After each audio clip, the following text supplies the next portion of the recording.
Welcome everyone, my name is SkojSkull, with our other host Jalbagel, and we got our guest with us today. SuperRad. He's someone who's made a lot of video essays on, mostly centered around Monster Hunter, but he's also spreading out and making essays around Dark Souls and just other games that he's really into. And yeah, thank you so much for coming on today. How you doing? Thank you so much for having me. I'm doing great. I'm fresh off of new video, which means I get a day or two of like peace, right? So that's great. Until I have to figure out I have to conceptualize the next thing I have to work on. Oh, yeah. Video essays is like a really good way to put that, because I was trying to figure out like, all right, how do I put your content into a box? And I mean, video essays is like the perfect way to describe that. Yeah, some of my biggest inspirations were like, if you ever watched like Sarah Z, or if you ever watched Big Joel or like Sean or any of those, like there was just like a big period of my life where I was watching like video essay after video essay after video essay, and I was like, how can I do that? But like, how can I do that? Because I want to do that artistically, but like, how can I do it for something I like and like kind of different? Yeah. So that's where like the history series came about, right? Because it's like a video essay format, less opinionated, more informative. Though now I'm kind of doing a lot of opinion pieces. Yeah, but I think that's good to bring your personality out more into your videos, and that way whenever people talk about like video essays or something, they would like bring your name up instead of just being like, oh, this video essay on Monster Hunter, this history on that. Yeah I saw one thread where someone was like, what's a good video on Equal Dragon Weapon? And someone was like, like 3 or 4 people were like, oh, SuperRad. Like I got tagged in that. Like, oh, you got to watch the SuperRad video on it. Or like, what happened? Gaijin made a video like soon after I made that one, so now everybody recommends the Gaijin Hunter one. Oh, but it's fine. I think it's like basically like the same concept. I think Gaijin's more like, what would the word be, liberal about it? Because I'm very much like, I'm like, yo, Equal Dragon Weapon, that shit, it doesn't exist. It's not canon. Maybe it will be someday. Yeah. And then he's like, yo, it could be. But I mean, I didn't watch this video. I don't know what he said. But like, I know Gaijin. His video on it is very, because I know exactly what you're talking about. His approach is very like, this is the information and I'm excited about it. Yeah. Right. Yeah, no matter what Gaijin Hunter video I watch, I know I can always go in and I'm like gonna get the info about it, and then he's gonna be really happy about it at the end of it. This man just loves Monster Hunter. This man just loves Capcom, which is fine. He's allowed to be excited, but there's also, you know, a testament to be made that like having that info and then criticizing it, that's also, you know, but being critical of the things you like is appropriate. It was funny. I was on their podcast one time. Yeah. And it was so funny because we actually like, you do see it, but it's very rare to see Gaijin get like heavily critical about like to heavily criticize something about Monster Hunter. And then I can't remember what it was, but we had him like just like not fuming, but like going off about something in Monster Hunter. I was eating it up. It was so nice. It was so funny to give me this energy. Yeah, it's so interesting to see like that different side of him, because like normally like his presence online is very like neutral almost, or more positive, neutral to positive. So when you get like a more critical side, it's like very interesting to see what like his what his strong opinions are sometimes about certain things, you know, especially when like they're more negative than positive. It was a cool experience. Yeah, I got like that with Fatalis on the Frida podcast, because we started talking about like viewer behavior and like etiquette and streaming and stuff like that, and she started going off to him like, yes, Faye, let the salt roll. I don't think I've ever seen her like that, to be honest. I've seen her be passionate, like really talk about things, but I don't think I've ever seen her like that on the podcast. So it was really nice to see that and just see her like just go off and just talk about it. So it was really nice. Getting heated. Oh yeah. Absolutely. That's me. That's me. The first 20 minutes before I actually start streaming. Like, well, I'll like start streaming, and then I'll just be running around whatever hub city I'm in, like Astera or whatever, and just like they're like SuperRad, play the game, and I'm like, no, I need to complain about Dark Souls more. We're talking now. We'll play the game in a second. Like, give me a minute. Just change the category to just chatting, but you're in the hub still. Dude, people do that. I see that all the time, where it's like just chatting for the first hour of stream. Like, I get it if it's gonna be like an hour, but like some people are doing that. And it's like 5 minutes of just chatting, and then they start the stream. It's like, it's okay. It's not that serious. No, yeah, just freaking like talk for a bit. You're in the game. Like, you're doing shit. Like, who cares? I'll go around, I'll look at my equipment and stuff like that, and I'll just be like ranting about something that's pissing me off, you know. Everyone's in my comments are like, SuperRad, start the game, like just start playing, please. And I'm like, no, go fight Ucanlos. Yeah. I was like, no, I don't want to, it scares me.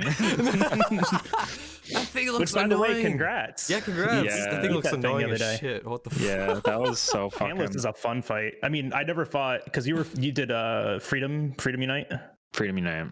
Yeah, I never did that one. You should do it. It's so fucking awful.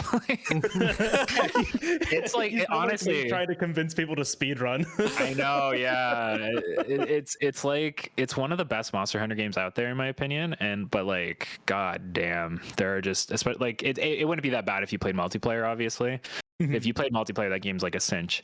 But if you wanna solo that game with a melee weapon, it is torturous. You need 1 million items just to make one piece of equipment. You need to fight a monster for like 15 to 30 minutes per hunt, and like and some of the HP pools are just like so obtuse in comparison to like the newer games. Like Khezu is just, I mean, Khezu's always been a tank kind of, but like if you compared Rise Khezu to like Freedom Unite Khezu, this fight is like triple the time, you know. Like it's insane. Like Rise Khezu has like, was it like 1,200 health or something like that, or 12,000 health or something like that? Like it's not much in comparison.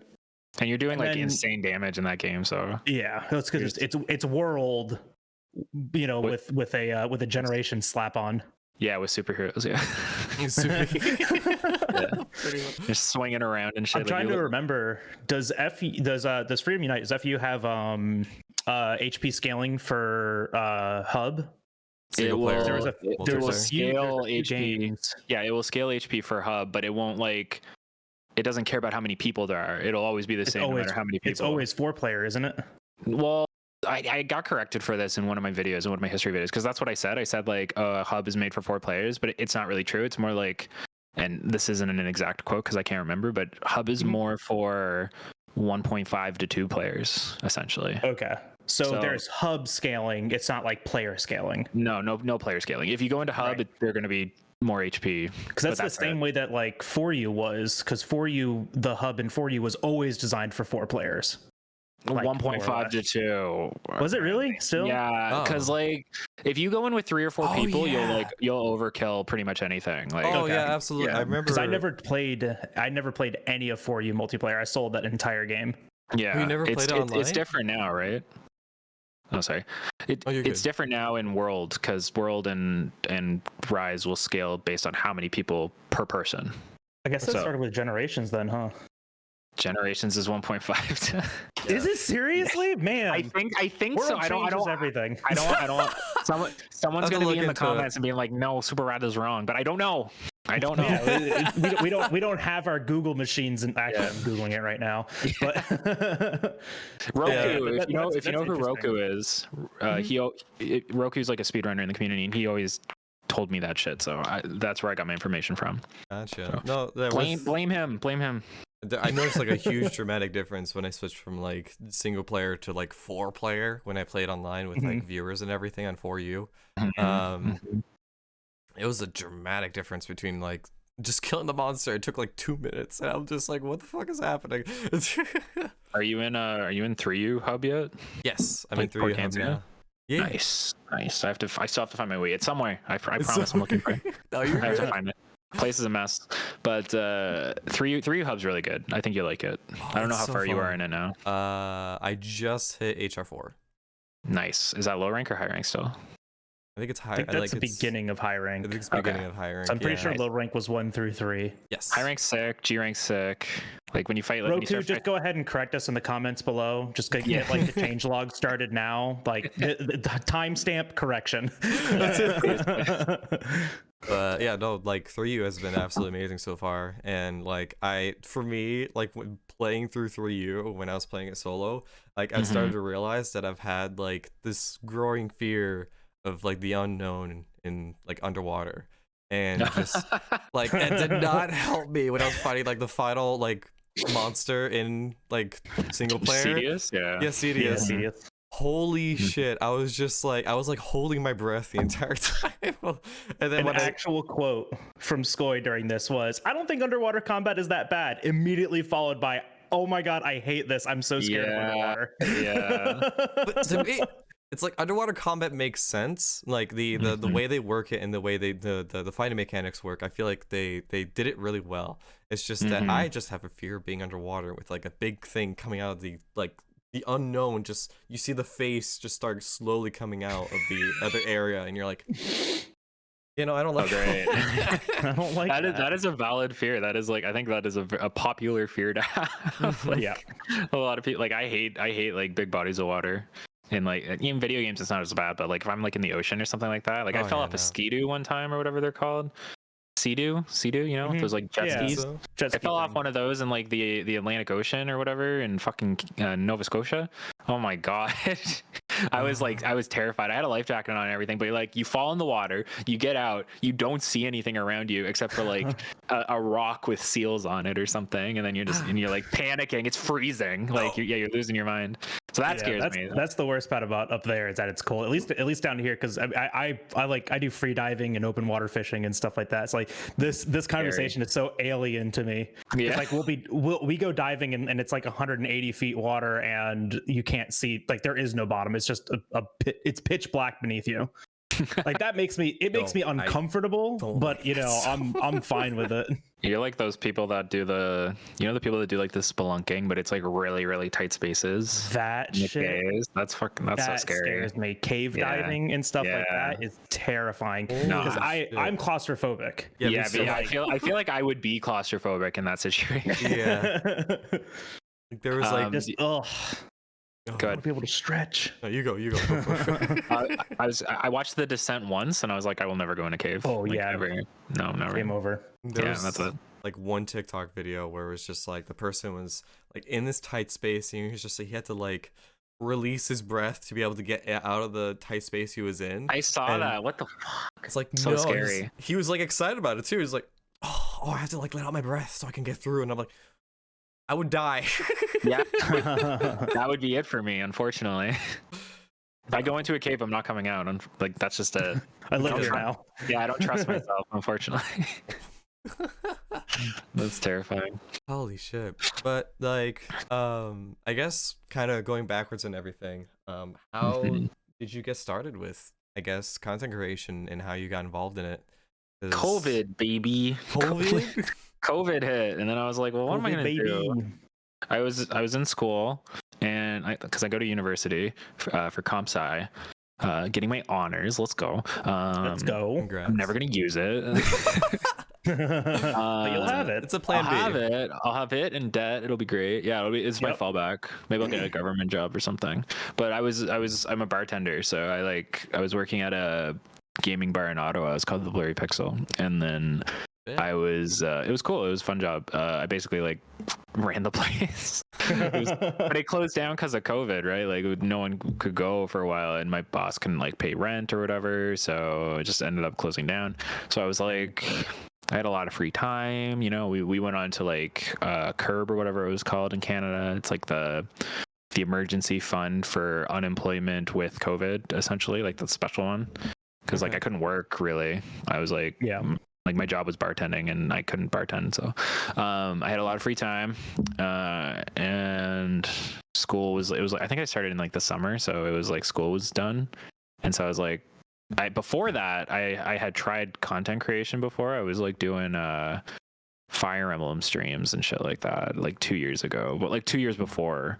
And I just couldn't manage the time because of school, but now I had more time, so I was like, okay, well maybe I'll try again, because I mean my first two videos are like an Ike video and a Marth video, like history videos.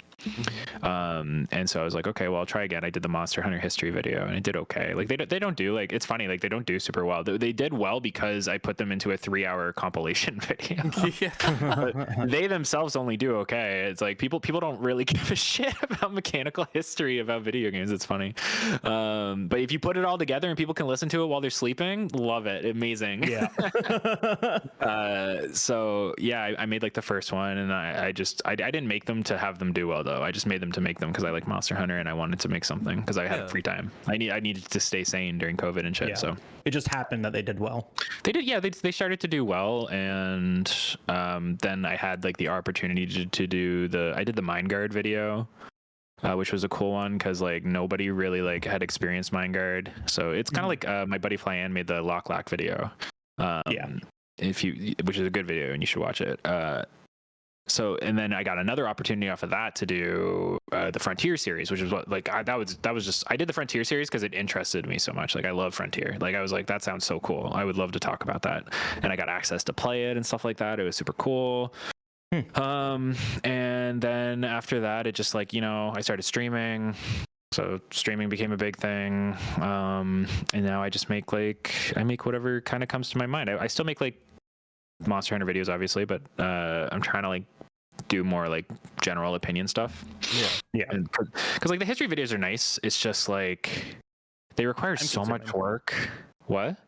It's time consuming. It's very the history videos are the most time consuming probably. Like I did the history videos for Final Fantasy 14. Yeah, first 3 expansions. No, first 2. Yeah, it was a Heaven Sword and a Realm Reborn. Those took like a month each. Like there's so much content you have to cover. So many resources you have to search for so you can find the content, because you have to like go through each patch notes, everything like that. It's crazy. So and like they just don't like ARR is huge. Oh my god, yeah, that one took forever. That one was like insane, and they're just very long. And they don't do very well. So if I do videos like that now, it's like kind of like I really have to have a passion for it. Like I'm gonna finish the Final Fantasy series because I like Final Fantasy, and I do the same thing for .hack because I love .hack. I grew up on .hack, and then I did the Goemon video, which was like kind of half history, half opinion. It was like kind of like a mesh, and that like not that one also didn't do well, but I liked doing it, so it was fine. Generally, if like I have a video that doesn't do well, I'll just like I'll make a video that I know is not going to do well, and then I'll make something quicker that I think will do well, like a tier list video or one of my highlight videos, and then I'll throw that out like a couple days after or something like that. So then I have like the video that didn't do well, but I backed it with something that will do okay. So then I don't feel as bad. YouTube doesn't make me feel as bad for making something that people don't want to watch, because YouTube will shred you, right? Like it's awful. Yeah. I think it's kind of wild that they measure analytics the same way Twitch measures analytics, which is like based on every video. Like Twitch measures analytics based on every stream. YouTube will show your analytics based on every video too, right? They show you that like average bar. Like your videos usually do like this. For me, it's like your videos usually get 100 views by 6 months out. Yeah, and I think it's wild that they do that, because that puts so much pressure on a content creator to make a banger video every single time. Yeah, you just don't. That's really like that's not sustainable. Unless you're doing like exactly what you're saying, where like every video that you make you are incredibly passionate about and you feel like this personal attachment. But taste changes so much on the internet. Like this month, literally we watched it go from like everyone's excited about Monster Hunter World to everyone's excited about Rise to everyone hates both games, and that happened in like 3 months.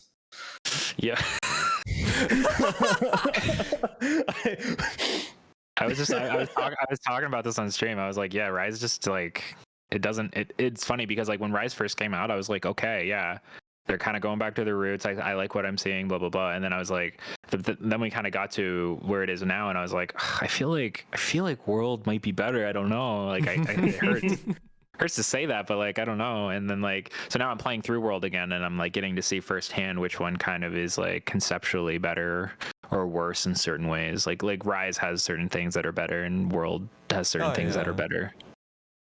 There's always gonna, especially with like a later game, like they take like the things from World or the previous games and to kind of improve on that, while at the same time going backwards.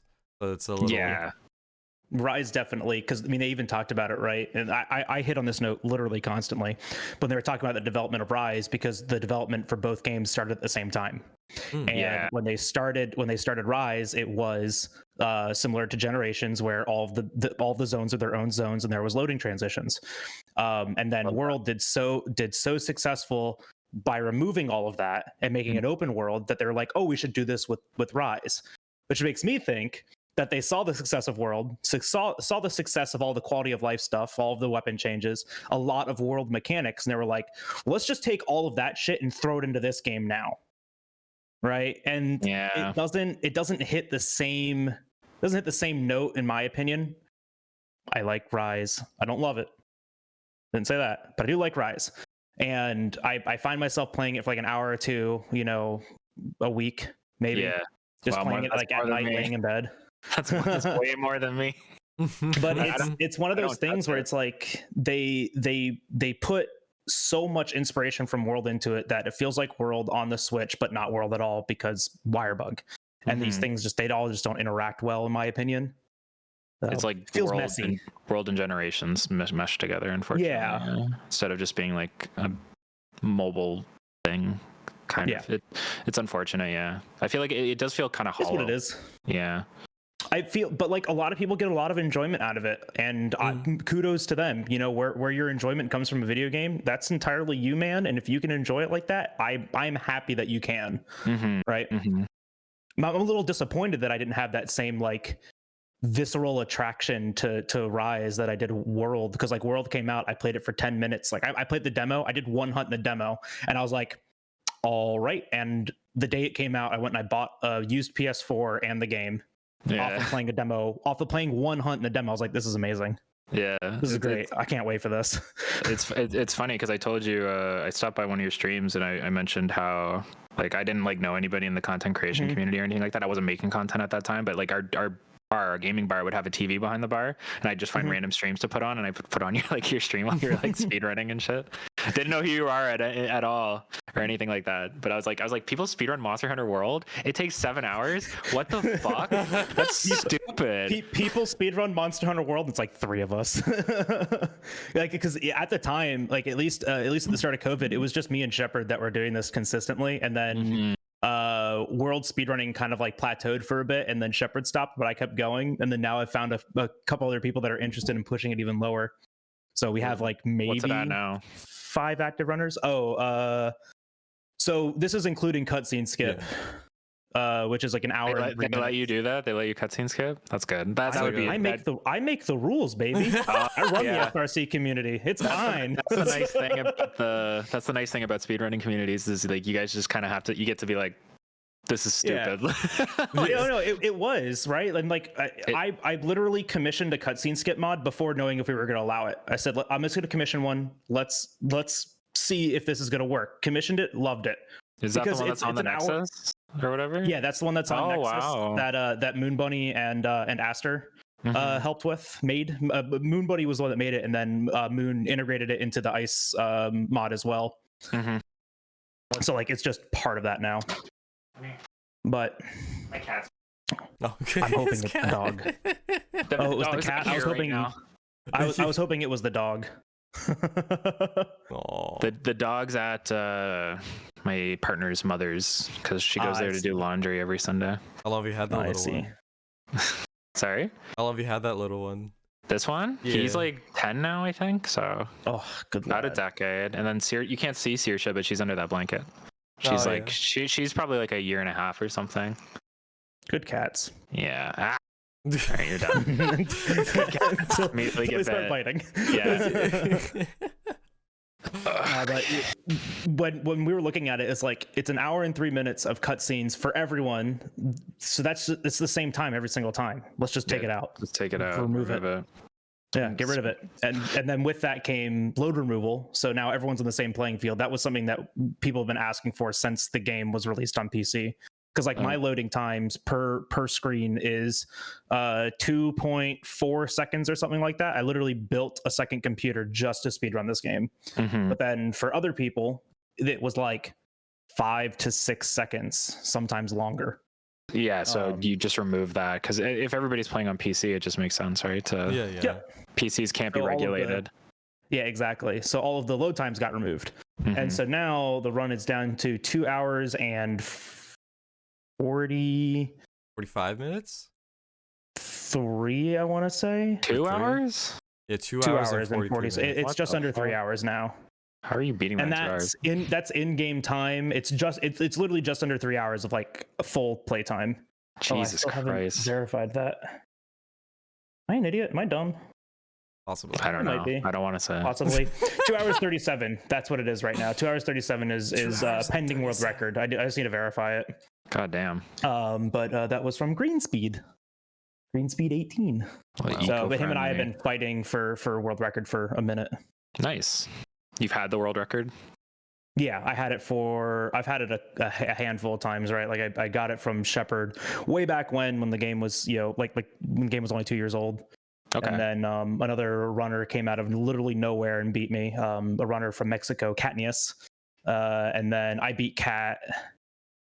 And then Moss TKM, a Japanese speedrunner who does RTA in a lot of Monster Hunter games, beat both of us by like 15 minutes, and we're like, holy shit, wrong?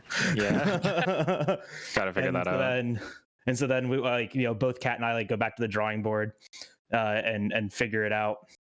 But back then it was like the theoretical low was 4 hours and 5 minutes, and then Moss got the first sub 4 hour speed run, and so then that became like the new goal, was like sub 4 hours. Jesus, crazy to me, man. Like the amount of work that goes into that stuff, and like I don't know if you guys glitch or anything like that, but like glitch hunting and stuff like that too is insane.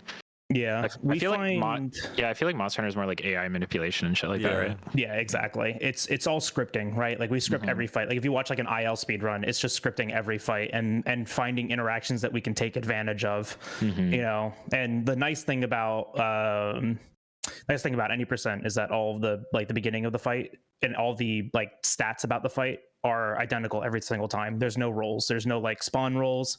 There's no HP rolls. There's no drunk bird. Nothing. So it's the same every single time. It's how they're programmed.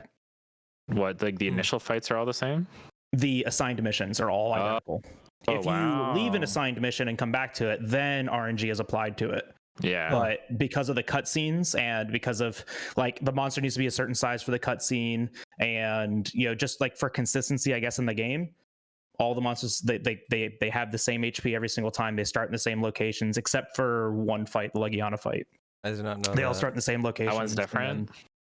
Why is that one different? That one doesn't start with it says it doesn't start with a cutscene. Wait, no, but it starts in the same spot anyways. It starts from the very top of the Coral Highlands and then works its way down to where the slope is with the Gajalaka, literally the worst area in the entire game. But it's a fixed spawn anyways too. It's like you don't see like a true roaming monster until Master Rank, the Fulgur Anjanath. Oh, that's the only one that has an unfixed spawn location and is assigned a mission. Yeah, but you're not running Fulgur, right? Like you're not running Iceborne, right? You're just running to Xeno. Sometimes I think. He does. No, I do. Oh, really? Sometimes I do. Yeah, I'll do it on the weekends. That's not sub 2 hours, right? No, that I just did a run that was under 8 hours. Can you imagine doing Iceborne up to 2 hours? With those we wrong warped. Yeah. We reached the edge of an alternate dimension, and we've been trying to like find ways to skip. Like one of the funniest things that we keep looking for is Zora 1 skip, because it's like this long scripted annoying auto scroller. And so Asterisk Ampersand, one of the community modders, went into there and found the quest like completion markers. Like you can see like what marker is necessary to be activated for a quest to complete. For most quests, it's just the monster's HP reaches 0 or is captured, right? One or the other. For Zora Magdaros is every single one of his footfalls is a marker for the quest to complete. What? Every single footfall. So if we could find a way to do all the other markers, we could finish it. But every time he takes a step, it's so weird. So every step's a script or like a flag. Correct. Jesus Christ, that's stupid. It's so dumb. It's stupid. I just did it yesterday, actually. Yeah, no, the fight's awful. I'm doing it. Yeah, I'm doing it with Hunting Horn. I was like, I can't believe they did this. Like, I can't believe they put this in. It's so scripted the entire way. Hunting Horn. Yeah, well, I mean, that was the incentive, right? So I was like, okay. I'll do it. I tried to help. I picked Switch X. Yeah, tried to help. Switch X, I think Switch X is doing okay on the new one because I'm doing GU next, and so I was like, well, whenever you donate or sub, you get to choose both a weapon and a style. So it kind of evens out the playing field a little bit. So like even if you voted for Valor Hammer and Hammer starts winning, it might be like Alchemy is winning, so it would end up being Hammer Alchemy, you know. Good luck. A lot of people are trying to get Alchemy, and I'm like praying to God it doesn't happen. Because no one used Alchemy, and they want to watch you use it. I know. I had to talk about Alchemy when I did the GU video and like the history video, and recording the footage, I still couldn't figure out how the fuck to use it. Like it was makes no sense. It makes zero fucking sense. And like some people in my community like, no, it's so cool. The barrel's sick. You're gonna love it. I'm like, no, it's I'm not gonna. I know I'm not gonna love it. Just let me use Striker Switch Axe, please. Yeah. Or Brave Switch Axe is so good. Yeah, anything really. Anything else really? No bow guns, please, and no alchemy, and I'm sure I'll be fine. Yeah. Using bow guns will be insane. If I have to use a bow gun, I'm gonna lose my mind. Guess what he has to do. What? Do you have to use a bow gun? It was one of the incentives. Right now we're currently doing, or by the time this is out, it's the charity's It'll done. end. Yeah, it'll end, but I've been seeing that. Yeah, we're saving up money for the American Foundation for Suicide Prevention. And that's one of the awesome. incentives for him was for 5,000, he would have to do a whole run with HBG. Oh my god! Yep. I guess you're gonna do Xeno% up to Xeno with a heavy bowgun. Like you don't normally use heavy bowgun, obviously, right? You probably use. I've never used it in a speed run, and I maybe have like 20 uses of heavy bowgun casually. God damn. The what do you normally use in that kind of stuff? I guess like hammer. Longsword. I mean, it depends on what you know, because like every weapon and every weapon and then multi-weapon are all like different categories, right? So like right now world record is Switch Axe into SNS, and then Green's doing a new route where he goes Switch Axe into Charge Blade into SNS, and I've been kind of like playing around with that for a while, but you know, for the longest time, I was just doing Switch Axe. Like I got my first sub 4 hour with just Switch Axe, and then I will use every weapon, but I've used every weapon but the bow guns, and then I try to stay away from like hunting horn and what was the other one? Oh, bow. Those two are just also they're so slow in comparison to everything else. It's so hard to do. Yeah, everybody's saying because I'm playing hunting horn, so everybody's like, yeah, hunting horn's actually like a weak weapon in the game or something like that. But I'm like, but it's so interesting. Defender one is like in comparison to everything else, yeah. Like Defender horn is awful because it has no attack boost on it. It's really good. It gets blast. That's great, but it has no impact recital thing, whatever that is, and it has no attack up. Okay. So it actually or whatever. Yeah, it doesn't have any echo waves. It leaves down like little stamina puddles, which I used once in the speed run. Yeah, they make you move a little bit faster. It's the funny, speed boost watch yourself zoom. I'm learning so much about hunting horn. It's crazy. It's a fun weapon. It's pretty. Just fun. The fact that you can get free earplugs or like free attack boost, like everything's free on it. It's very nice. And then like learning to use recitals at the right times and stuff like that. Not that I'm using them at the right times, but learning to. Yeah, is great. And then it's just very satisfying using an impact weapon, like when you're a slashing weapon or whatever you would call it, for your whole life.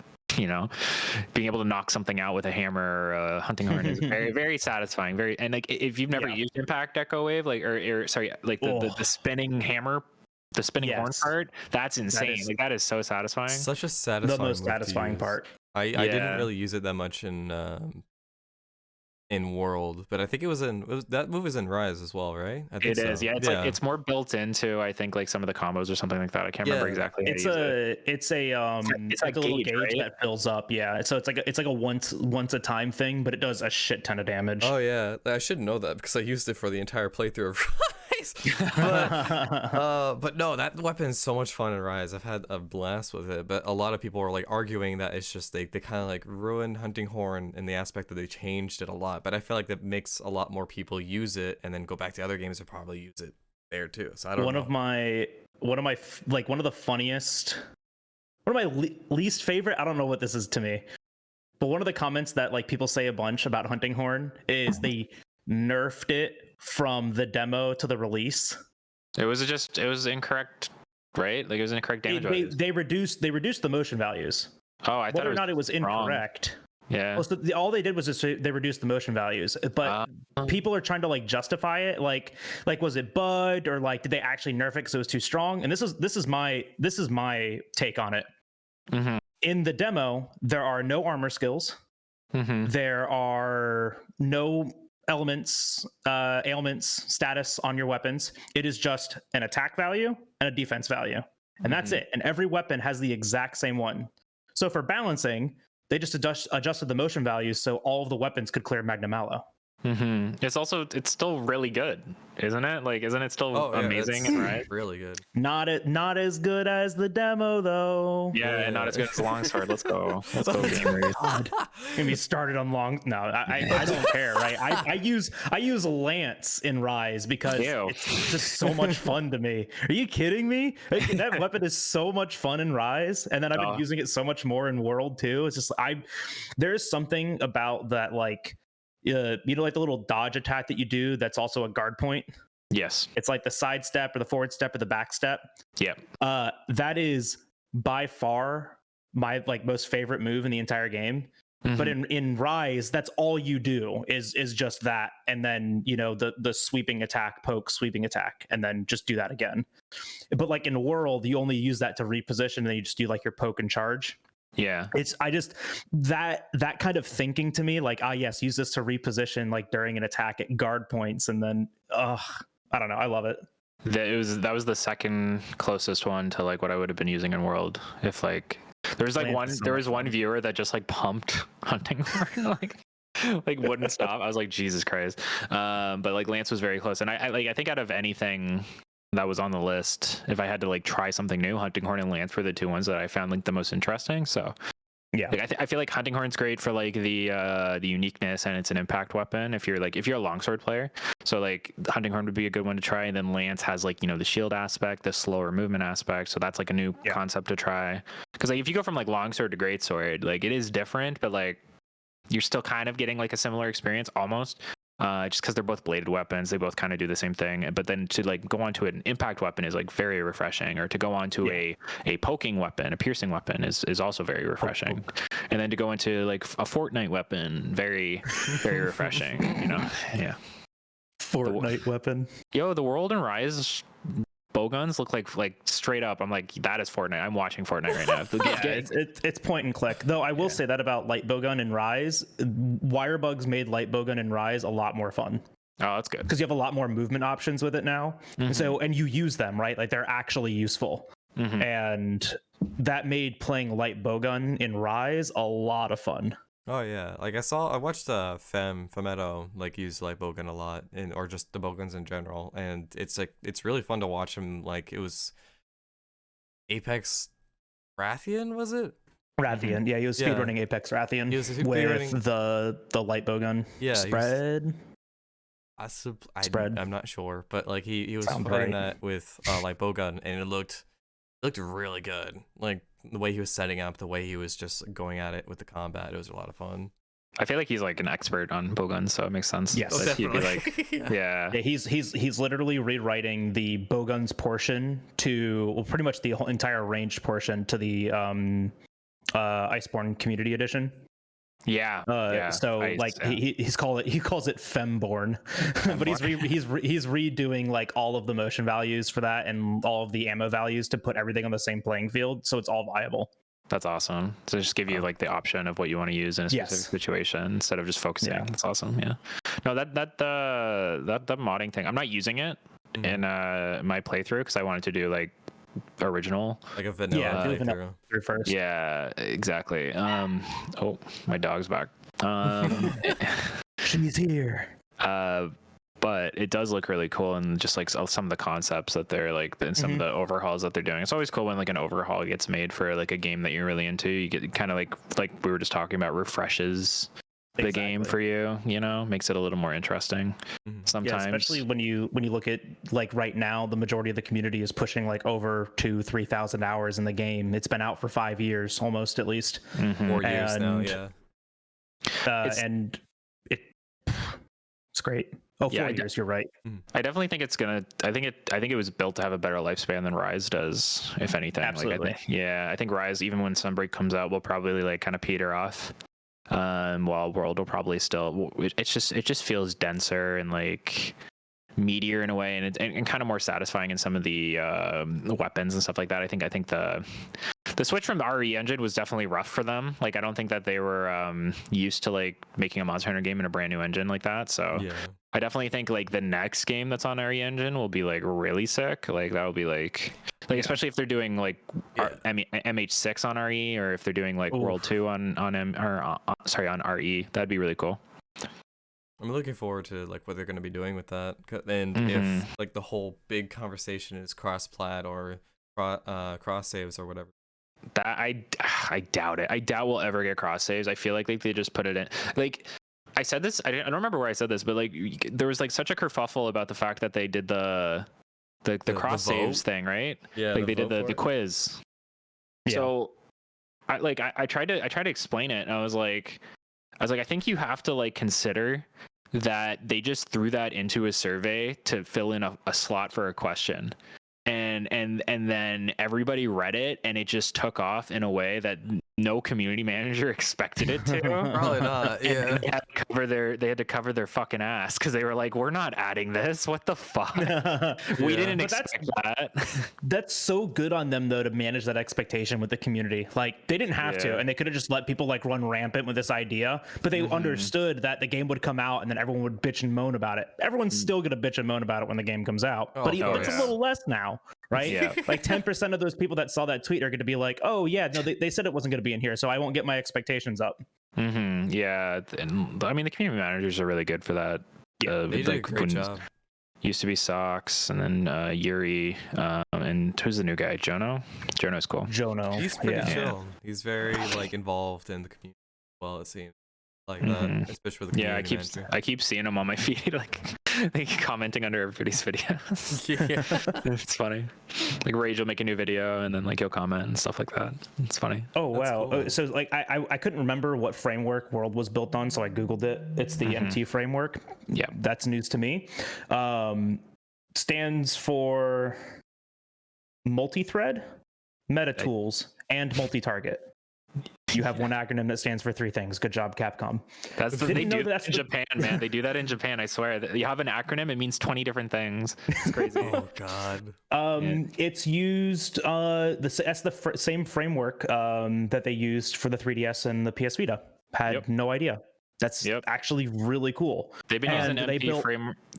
They've been using it for like ever. Like switching to RE was like like I don't think people realize how difficult that probably was to do, because like Rise is rough in certain ways. Like the models, in my opinion, are pretty rough, and like RE has an issue with doing models. I've noticed. Like, really? With I mean, the RE engine was used for 7. They've gotten better at it, so they made RE7 on it, and like I mean, if you look at the faces in RE7, they're like detailed, but also like really weird looking. Like whenever you see a close up, like when they show Ethan's girlfriend or whatever. But they made it better in like RE3 remake, RE2 remake, in RE8. It looks better, so they have improved it. But you can tell there's like a difficulty with it. So it's really interesting to see what they do with it. Yeah, it's always scary, right? Because it's one of those things where it's like, is it a Capcom problem, or is it like the engine's problem, right? Because Capcom likes their little spheres of teams. Like we have the Resident Evil team, we have the retro like Mega Man team, we have the Monster Hunter teams, and they're so like hellbent on keeping those things like segregated from everyone. Like you people are the Monster Hunter team. Don't you dare look at Resident Evil. It shows, like especially on the introduction of World to PC, because people have never the Monster Hunter team never made a PC game, and you can tell that. What is it? What do you mean? Resident Evil did. What? Wait, what? I'll say that again. What do you mean about the PC? They had problems with Steam connectivity. They had problems with performance issues. This is all on release, right? It was addressed within 2 months of the game coming out, but on release, the online was nearly unplayable. And I don't remember if that was a Steam problem or a Capcom problem, but they're using Steam servers, but was it Capcom's coding or was it Steam's? And all the other Steam games ran well, so the assumption was it was just Capcom's fault. And then there was performance issues too with the game on release, not to mention the easy anti-cheat, like causing performance issues for 2 years of the game's lifespan. Now it's finally out. Thank goodness. They took it out? The last Monster Hunter update, they removed it.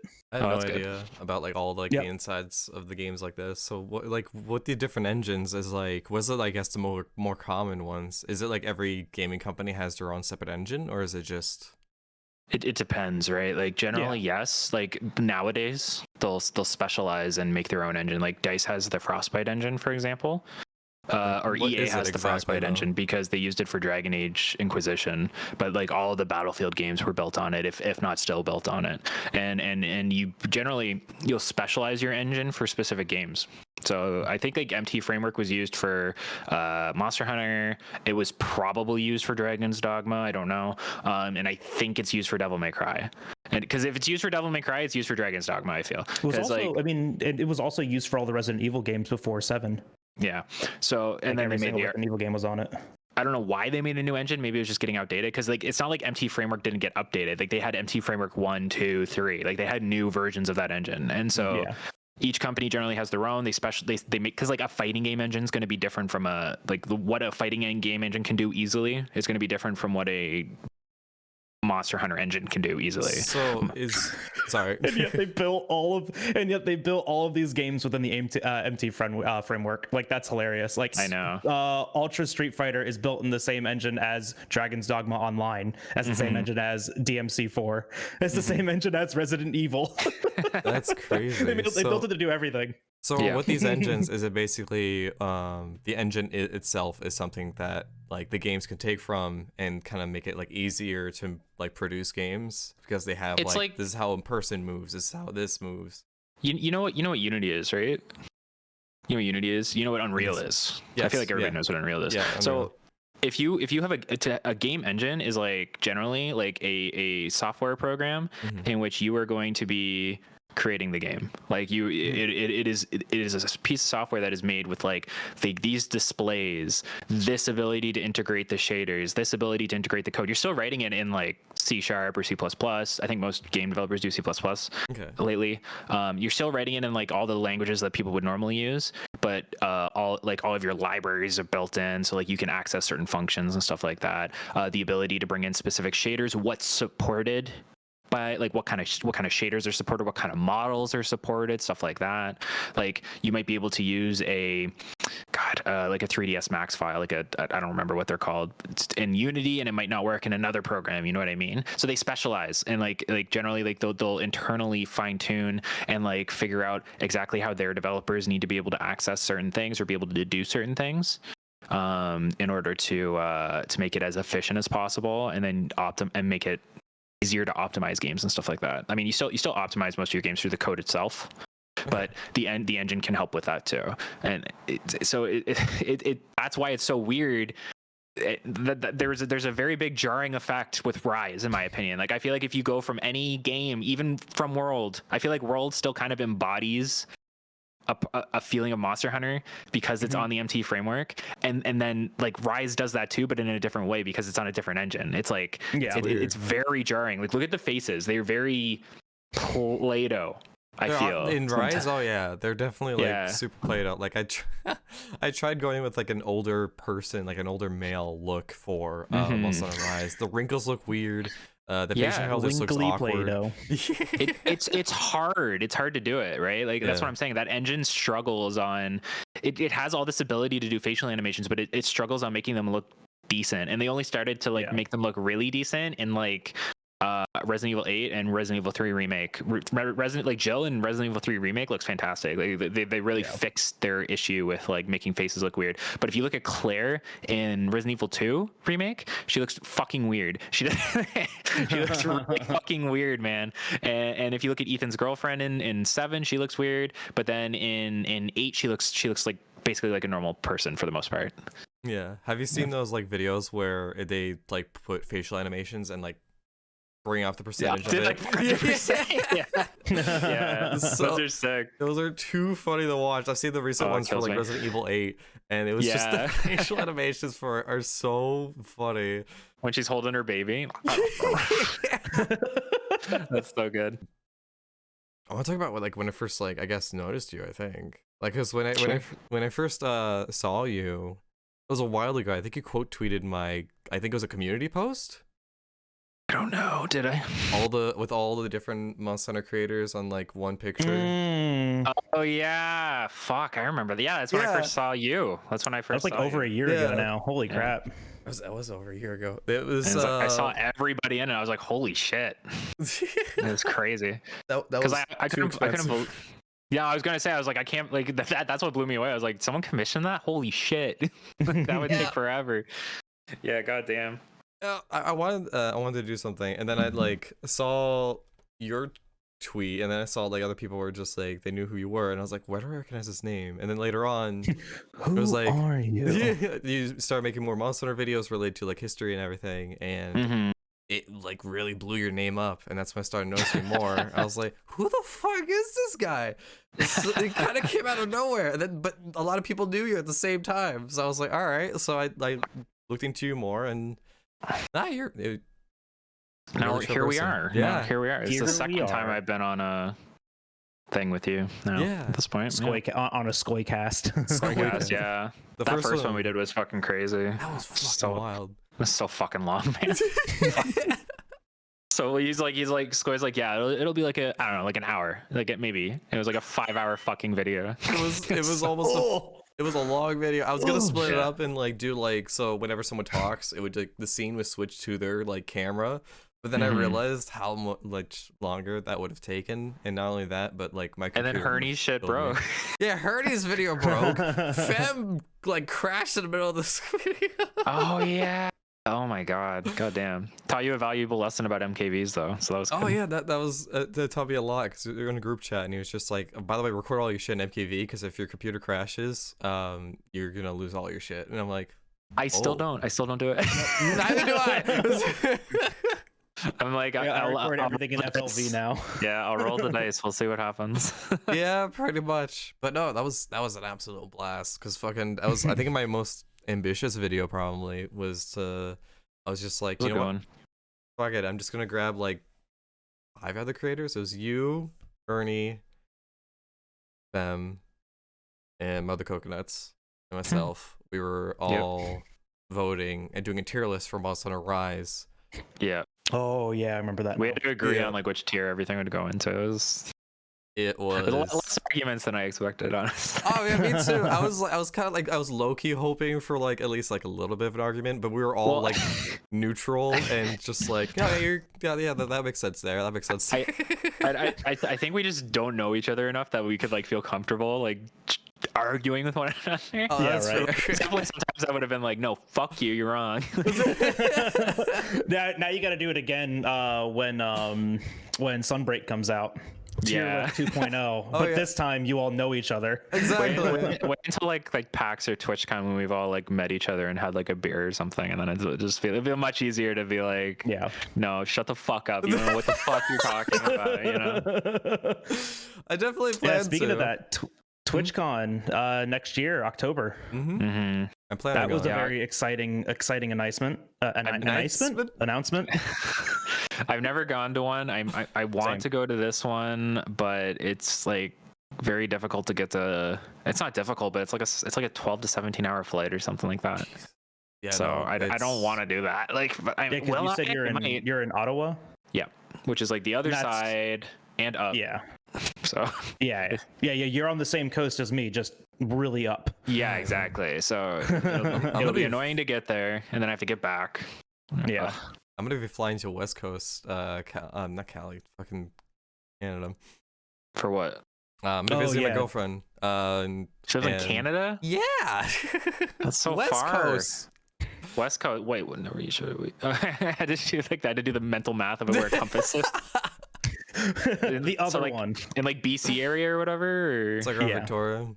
Yeah. Everybody, if I know people that live in Canada, they live in either Ottawa, like here, Montreal, or BC somewhere. That's it. And Toronto, on the one coast or the other. There's 3 provinces people live in, basically. Yeah. We only have 5 of them, so that's gonna be that's gonna be a hell of a flight, though. Holy shit. No, how long is it gonna be? Well, we did it so then I would take a flight and then I'll take a ferry after. Oh my god, the ferry sucks. Oh no. Ferry, it's not fun. And I just know that the ferry is like long for getting to Victoria or whatever, if I remember. I might be wrong. But I mean, like it'll be worth it, obviously. Oh, of course, yeah, no. Of course, it's just gonna suck. Yeah, no. Every moment of it is gonna be hell. Yeah, but that's why I'm dreading the if I do go to TwitchCon, I'm dreading like the trip there because, like I said, it's gonna be like 12 hours, 17 hours, or some bullshit. So I'm gonna have to get to the airport early. I'm gonna have to get really drunk. I'm gonna have to pop some cough medicine, and then I'm gonna pass out on the plane. This is the strategy. Just don't fly direct. So I live in Florida, and so for me, there is no way to get a direct flight out of Florida. Everything goes to Georgia first, or like Texas, and then. So I have a strategy. I'm gonna break it into 2 days. Okay. I'll spend half a day flying to the first, the first connecting flight. But I'm gonna spend the night there. And so, because I don't travel ever. I've been to 4 states in my entire life. So it's like I don't go anywhere. So I'm going to take this opportunity and I'm going to spend a day wherever I go to, just to make the flying a little bit manageable. And I'll be considering doing that on the way back too, like finding somewhere else that I can go. Because I mean, like spending I plan on like being there for like a week or 9 days. Like I'm gonna take a really long vacation for this because I never do. But I don't plan on like being at TwitchCon every single day, right? I don't feel like it's one of those events, you know. I think it's like a weekend, isn't it, or something, or is it a week? I don't know. Well, so they haven't like really announced, but it's usually like what, like a 3-day weekend, like a Friday, Saturday, Sunday. That's like. But I have a feeling most like cons are like that. Yeah, I have a feeling like after a day of it, I'm gonna be over it and be like, okay, it's just like platform and like people that I don't know speaking. Yeah, it's so Twitch. Funny. It's so funny because I wouldn't even go that. Like, I wouldn't go there to network or anything like that. I would just go to like. It's a reason to meet people. Yeah, just like, oh, I get to go see like Kogath or something. Yeah, exactly. Like it's literally just an excuse for like us as creators and like even our communities to have the opportunity to meet each other in a public, you know, comfortable, very non-private, you know, way, right? Like we are going to be out in the public around other content creators in an atmosphere that you won't do something stupid the first time you meet someone. Because it's really okay. So it's really terrifying. I don't know if you guys have ever done this. I guess you have, right? With MH Fest and stuff like that. But meeting like creators, like meeting someone that you met online, not even just like other content creators, just people for the first time is fucking terrifying. Oh yeah, on that. It's annoying. It takes a while to get comfortable. Yeah. Oh yeah. The first time that I ever met, so I in college years ago, I used to play Smite a lot. And we met people, like me and my friend Zach, when we were in college, we met people online that played. And so we played with them regularly. We started a Discord, you know, we had a friend group. And the first time that we like met them in person, it was like, well, this is going to be a great weekend or we're going to get murdered. So one or the other. Because like we went to like High Res's Expo. Well, yeah. But we went to like High Res's Expo and like we got a hotel room together. Like that was the scary part. Is we got the hotel room together because like, you know, High Res don't know we're there. Oh, we were there the first day and then we got you know murdered that night. They don't know. You know, no one's gonna know for 4 days. I was. I'm trying to think of how to tell this story without sounding an idiot. But like, I had friends. I for like the longest time, my main online presence was through like role playing forums. Like I would like I like followed this one Flash animation that was releasing back in when I was like 16 or whatever, and they would do like there was a forum for it where you could go and you could like make a character and you would just like write out like storylines with people and like post by post, like on a forum, like you just role play, and then through that is like a weird ladder of stuff. I know all those people still. I've known them for like 12-15 years, and I've met them and everything like that, so like I definitely understand like the online thing. Almost all my friends are like online or like generated from online. I have real life friends too. They are also my real life friends now. Because we see each other now. We see each other in real life.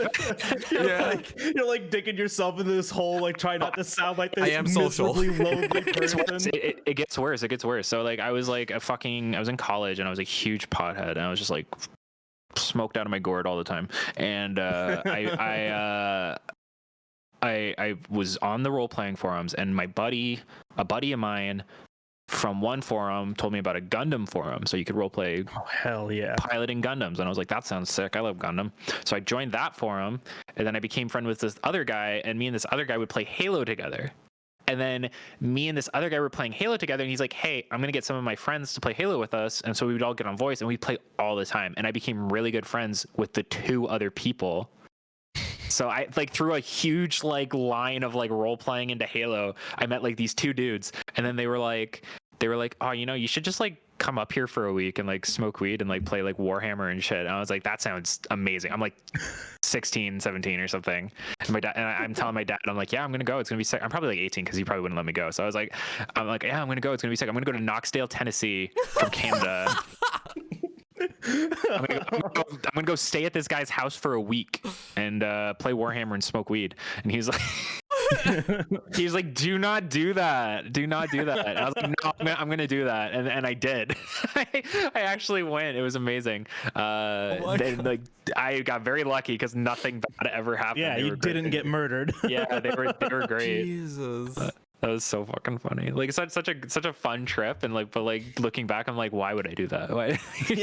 What was I thinking? Yeah, I'm a moron. Holy shit. Yeah, especially like when I was at the Monster Hunter Festa, I spent the night with my other friends that I met online. It's like the same scenario, similar. It's like we're out in a hotel room, like there were 3 or 4 of us. I'm sleeping in the same bed with another person. There's another person sleeping in the same bed with another person, so we can like save money and everything. But no, I didn't even consider that I could wake up just dead. I wouldn't be able to wake up, but like what the fuck, man? It's crazy. Like, you know, you get to know those people for like I said, like some of my friends I've known online now for like almost 15 years. Yeah. And like maybe like 2-3 years ago, we all like 4 years ago we went to PAX together, and similar situation where we all stayed in like the same hotel room, and then like a year after that we went to Montreal together, like one of the best trips of my life. Nice. Great to see them. Like some of my best friends are online. It's crazy. It's like I have more of an emotional connection with like some of those people than I do with like, you know, people I've met in Ottawa or like in like some of my coworkers and stuff like that. Though I have one coworker that's like one of my best buds. So and he moved to Montreal, and I'm moving to Montreal soon, so it'll be awesome, you know. Hell yeah. Yeah, it's great. Goodness. But yeah, it's it's so. Have you got to the Monster Hunter Fest? Were you there? No. Okay. I didn't even know about it. Oh, you didn't know about it? Nope. It was great. I didn't know about anything Monster Hunter community wise until I started making videos and people started getting mad at me. Like that was basically that was basically it. I knew Gaijin Hunter existed. I knew Eric's existed. And I kind of knew Band Lagaya Cruz existed, and he was like one of the first people I interacted with because I wanted to interview him for one of my videos, because he had like, to me, he had like this big knowledgeable presence about stuff. But it's funny, if you're a big enough content creator for Monster Hunter, there's so many people that fucking hate you, and like so many people were constantly telling me like, oh, Band Lagaya Cruz spreads misinformation, blah blah blah, and I was like, okay, what the fuck is that about? So I looked into it, and then I talked to him about it, and it wasn't anything. He's like a super chill dude. And then same thing with Nick, people were complaining about Gaijin Hunter, so I was like, what's going on with Gaijin Hunter? Super chill dude. Eric's super chill. Rage, like Josh and Cotton, super chill. Like everybody's like really, it's so funny it's so funny how like everybody's really chill. Like every content creator, for the most part, like from what I've experienced, is super great with each other. Everybody's super chill. And then there's just like this like peanut gallery in the back that it's like, fuck that person. Why are they even interacting with that person? Also, this person sucks ass. I hate them. They're evil because they said something about Monster Hunter. Like Monster Hunter, like fuck, for fuck's sake. It's crazy, man. It's crazy. But I know exactly what you're talking about too, though, because it's like it's this vocal minority of the community that wants to put everyone against each other, and then they're also the same people to whistleblow when there's drama in the community. Like, I know, oh, the community is so toxic. It's like, but you're the one that's doing it. Like, calm down. I had I had a lot of people that I would actually like get mad at me because like I would jokingly, like there was one time where like, well, when I made the hunting horn statement, which pissed people off, and then I made the world video and stuff like that. So people had like this idea that like I just had controversial opinions or something. But there was like one discussion I got in with like Amadeus and like, which was super civil and like we're on good terms. And then there was one with like Gaijin where it was super civil and we're on good terms. And then people would like legitimately be like this is drama or whatever. And then I think both Gaijin and I and Amadeus and I were like, no, we're just discussing this. We actually don't. Yeah. It's not a heated discussion or anything like that. We don't care. So I started to jokingly, it was funny because like I would start to jokingly, I'd wake up in the morning and I'd like look at my phone on Twitter and I'd like write, I would like just write offhand. I'd be like, yo, what's the drama today? Like just like as a joke, right? Yeah. Because like it was stupid, and then people thought I was literally trying to like create and stir drama, and like I have that time somehow to like give a shit. I'm like people do not respect how busy I am to not actually give a shit about that. It's just you know it's a funny meme. It's a funny meme, you know? Yeah. Little meme, little like, joke. That's like when I started noticing it a lot more too, because it was around the same time, like that whole, we don't have to go into it, right? You know, opinions or anything like that, but the whole Paradise Central thing with one of the MH Discords. Because that's like what I always felt like really sparked this. What happened? I don't know it just one content creator saying something about Paradise in a public Discord, and then that getting back to Paradise, and then this whole thing between the two of them started, and then everyone was like, look, drama, let's feed off of this for weeks, and then like week after week after week, like that got resolved, right? Yeah. Like, you know, neither of them cared, right? In the end of it, it was just like, it's like this thing just to make a thing out of it, whatever. And then week after week after week, someone was just trying to find the next thing. And so like literally any opinion became drama because there's this peanut gallery of people in the MH Twitter verse that think they're hot shit and think they have an opinion and think they have a following that want to produce their opinion on and quote retweet your thing and say, no, your opinion is wrong because my opinion is different, and then call that drama for the day. Yeah, there are so many people on Twitter that I have muted just because of the fact it's like I don't want to hear, I don't want to just wake up every single day and this thing be in my thread. Yeah, that's the big concept between like I curate my shit a lot. Obviously, that was like one of the big issues recently. Yeah, like I mute a lot of people, I block a lot of people. And blocking people makes people so mad. That's so funny. It makes them so mad. People think like Twitter has taught people or like made them think that like they have like a right to interact with you.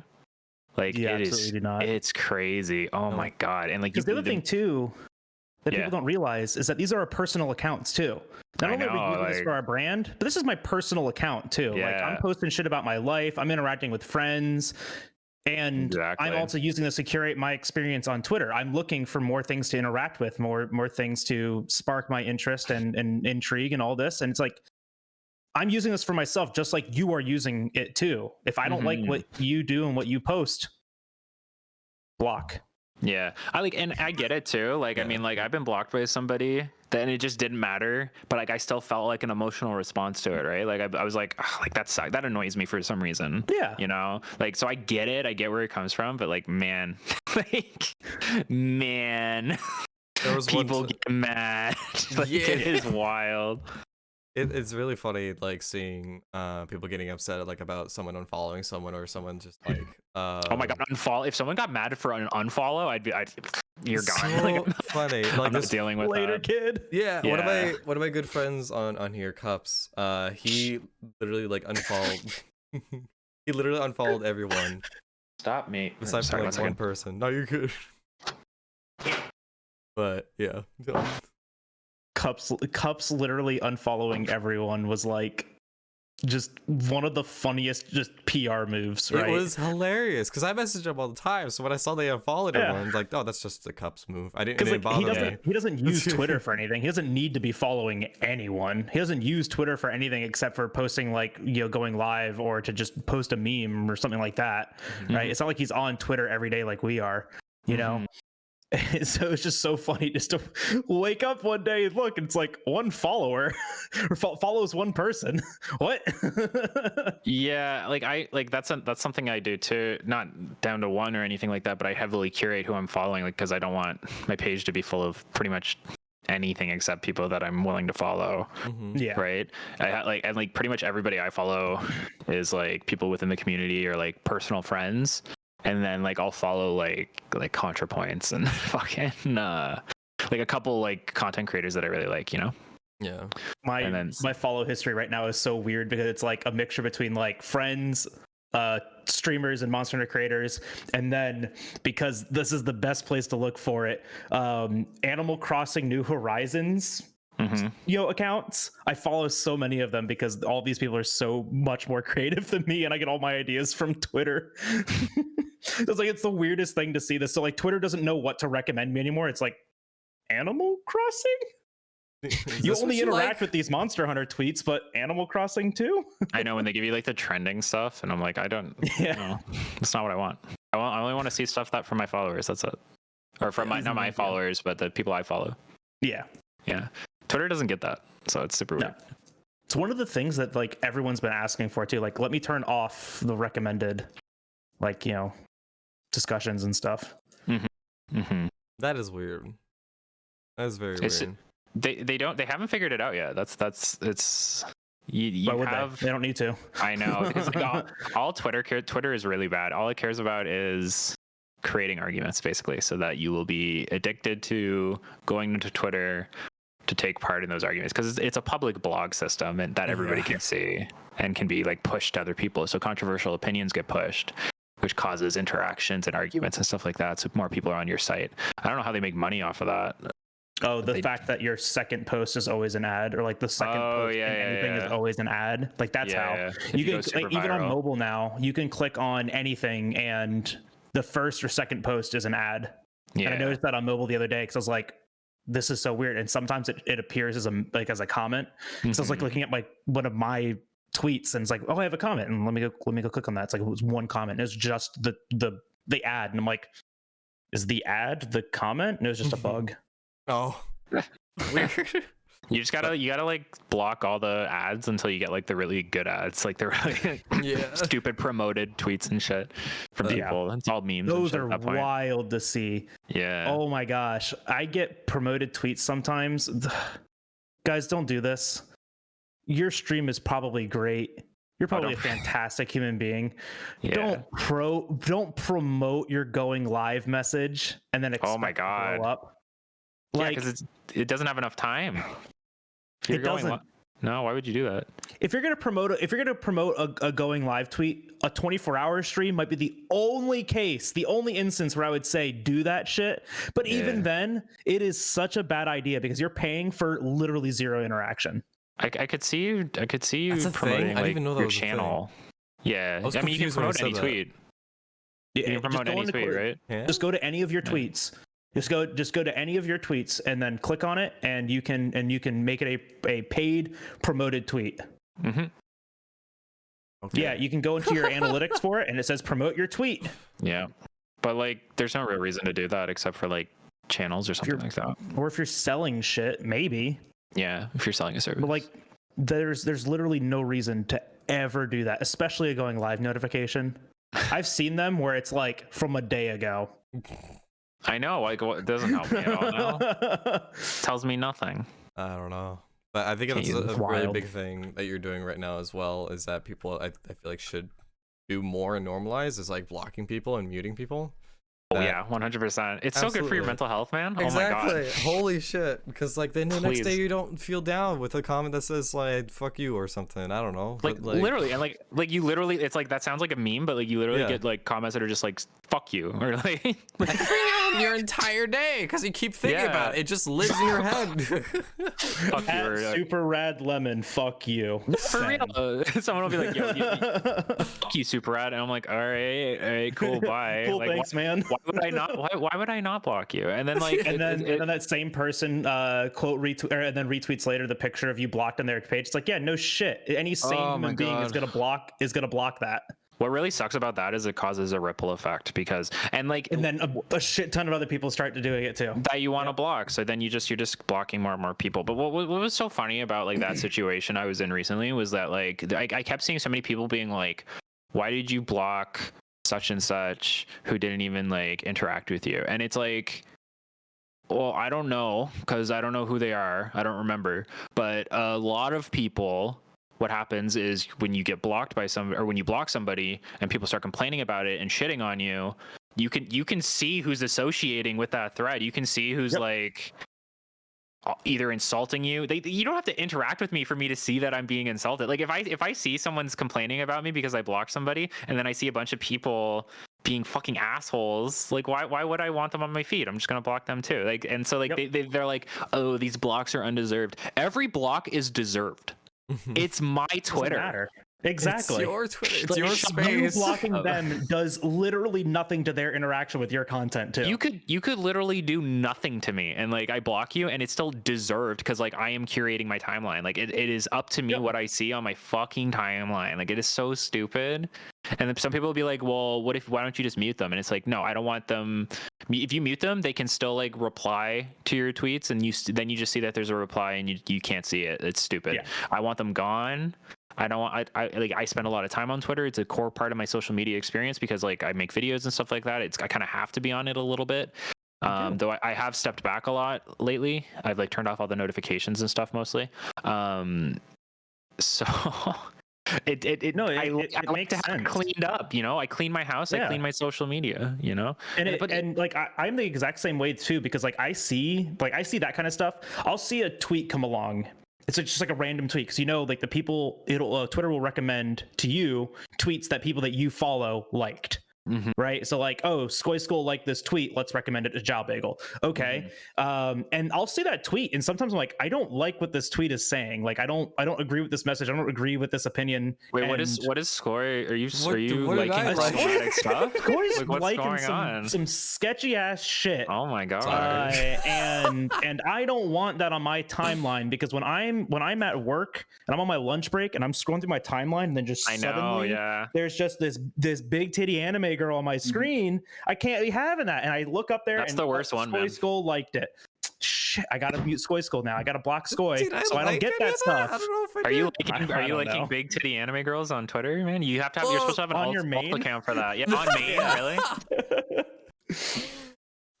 I mean, like, there's some stuff that I like. It's like window shopping on like Twitter, where you just without liking things, but it's just you're just seeing it. It's just like, you know what? It's like I can appreciate it, but I'm not gonna like it. I'm just gonna be like. I have a couple people that do that too. Like, well, I'll suddenly just have like fucking anime porn on my account. Yeah, I'm like, what's going on? And then like I look. Stop liking this on main. Message him. I do. I message him. I'm like, stop. You need an alternate account for this, bro. I did that with one of my friends because I followed him for his artwork. He used to do my emotes and stuff like that. And then I realized like just like one day I was like scrolling through. I was like, oh whoa, that's pornography. And I messaged him. I said, hey, like. This was my recommended. He goes, oh yeah, because that's my 18 plus account. And I was like, I haven't been following your main. I've been following your 18 plus alt this entire time. So I realized that all of like every time that he would make me emotes, I was tagging the 18 plus account every single time. Jesus Christ. Jesus Christ. Like, whoops. That's Whoopsie daisy. But that was a really funny realization. I did that for like a year or two. Yeah. So basically, for your mental health and block new people. Man, they'll call you pussy. They'll call you slurs. They'll It's so much bullshit. But like, for them. At the end of the day, I don't have to think about it. Yeah, exactly. Like, it sucks. It sucks in the moment. Like when you're getting bombarded with stuff, it sucks. Like I was streaming one day and they were like actively like making accounts with like my name and like changing it in ways that was like insulting. So like it's like it can be disruptive and it can just be exhausting. But like it goes away eventually. Like not that it's it's good to do it. Like you shouldn't be doing that. Like don't leave people alone. Like no one wants to interact with you. Like shut up. Like but like eventually it does go away. That's like one of the nice things about being online. It's harder when you make like content and you're kind of forced to be on certain things. Yeah, so it's harder to do it that way, but for the most part, it's okay, you know? Like it's not too bad. Yeah, it goes away. Even those kinds of interactions, right? Like they put that kind of like second guessing mentality in our head too. It's like, is this tweet that I'm just like making a joke, obviously, and is this going to be like the next thing that I get bombarded for? Like, and like even you were even apprehensive about posting this most recent video. Right, like just making content that you want to make. You're like, I can't read the comments. I can't read the comments. Like you're already apprehensive about it, right? Like it's just so unfortunate because you're just trying to make what you want to make, and just do the things that you want to do. And it is more effort for these people to go out of their way to interact with this than just to do fucking nothing. So like, keep that in mind. It's easier for you to do nothing. It's less energy. It's more efficient for you to do nothing than it is to harass people on the internet. So just keep that in mind next time. You're going out of your way to harass people. Yeah, it's fun. I did have to like talk to one of my buddies. I had to message him and I had to be like, look, I was like, because like just so much was happening. Like so many people were throwing shit at me that I was like, yo, I just need like real quick. I just need some reassurance that I'm not like some sort of fucking weird anime villain. Like, can you just like, he was like, bro, he's like, bro, these dudes like, these guys like come in a sock in their basement. Like, do not worry about it. Like, this is not your fault. And I was like, okay, cool. Yeah. We're all good. Yeah. That's good. Oh my god. Yeah. They got the jar with the figure in it, man. Like, oh my.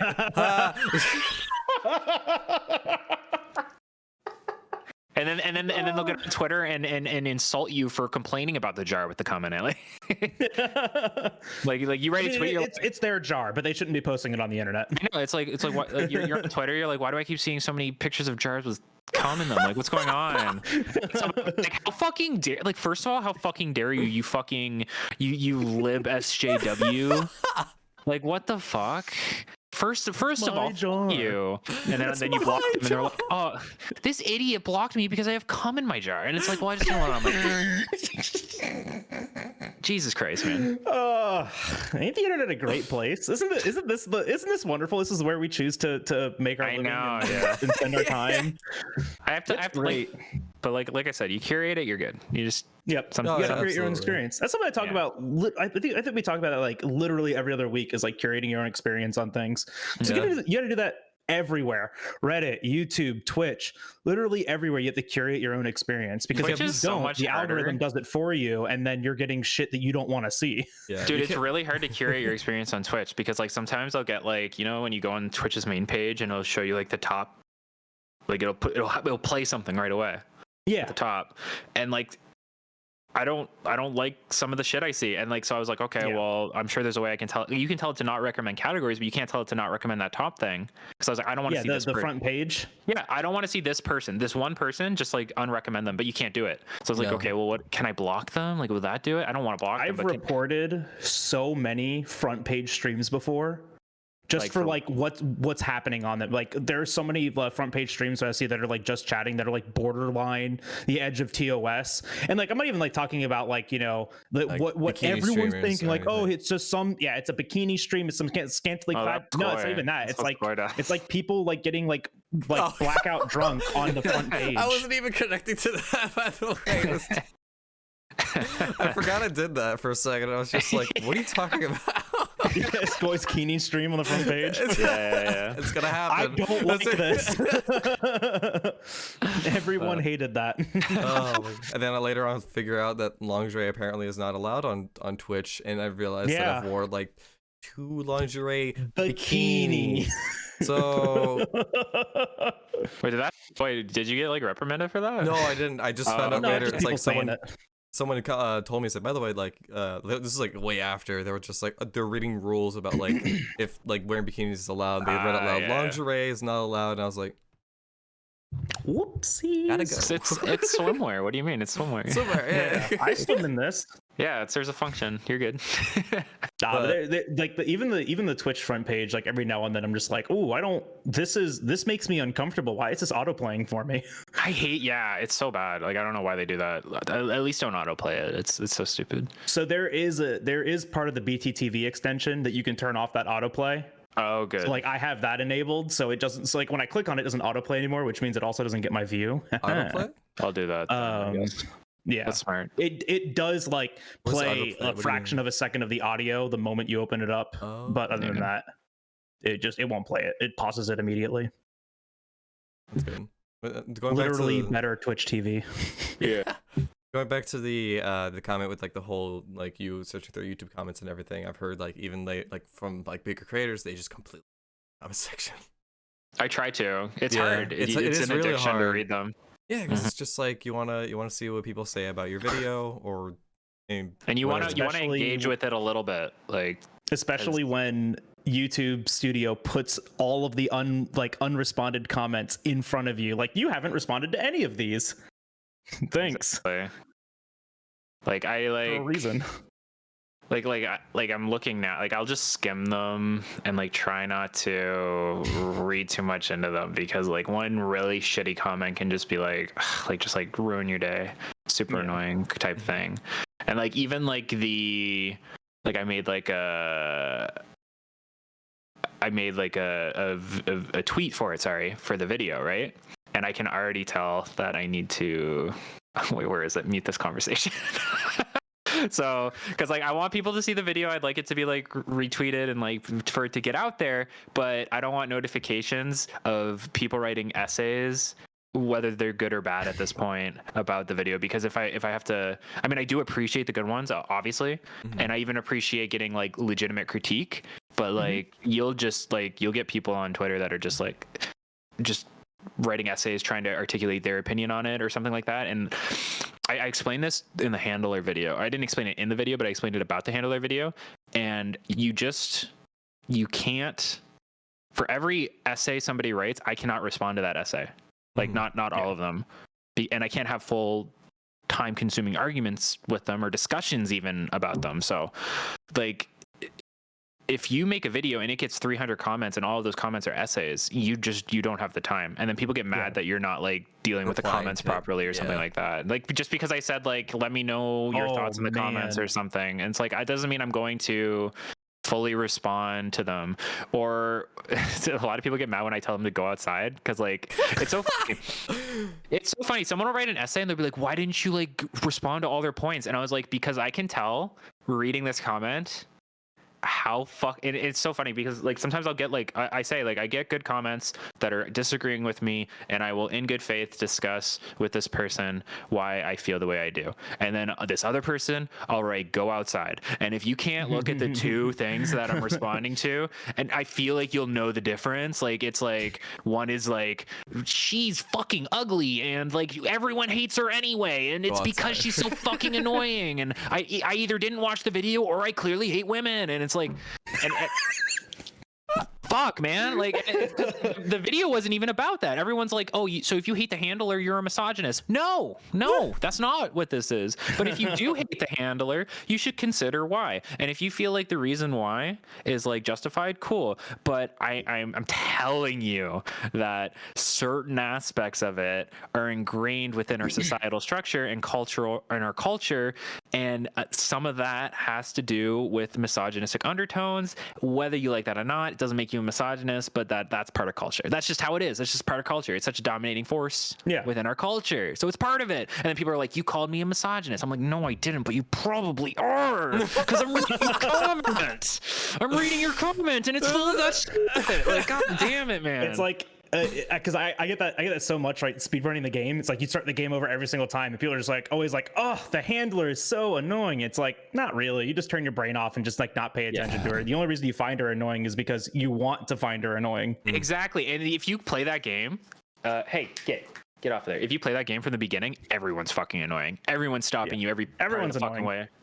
Hey, get now. Let me hunt the monster. Okay, now the person wants to talk. Let me hunt the monster. That was literally me on stream. I was like, let me hunt the fucking monster, man. Oh my god. Because you've already played World, right? I played all of it, yeah.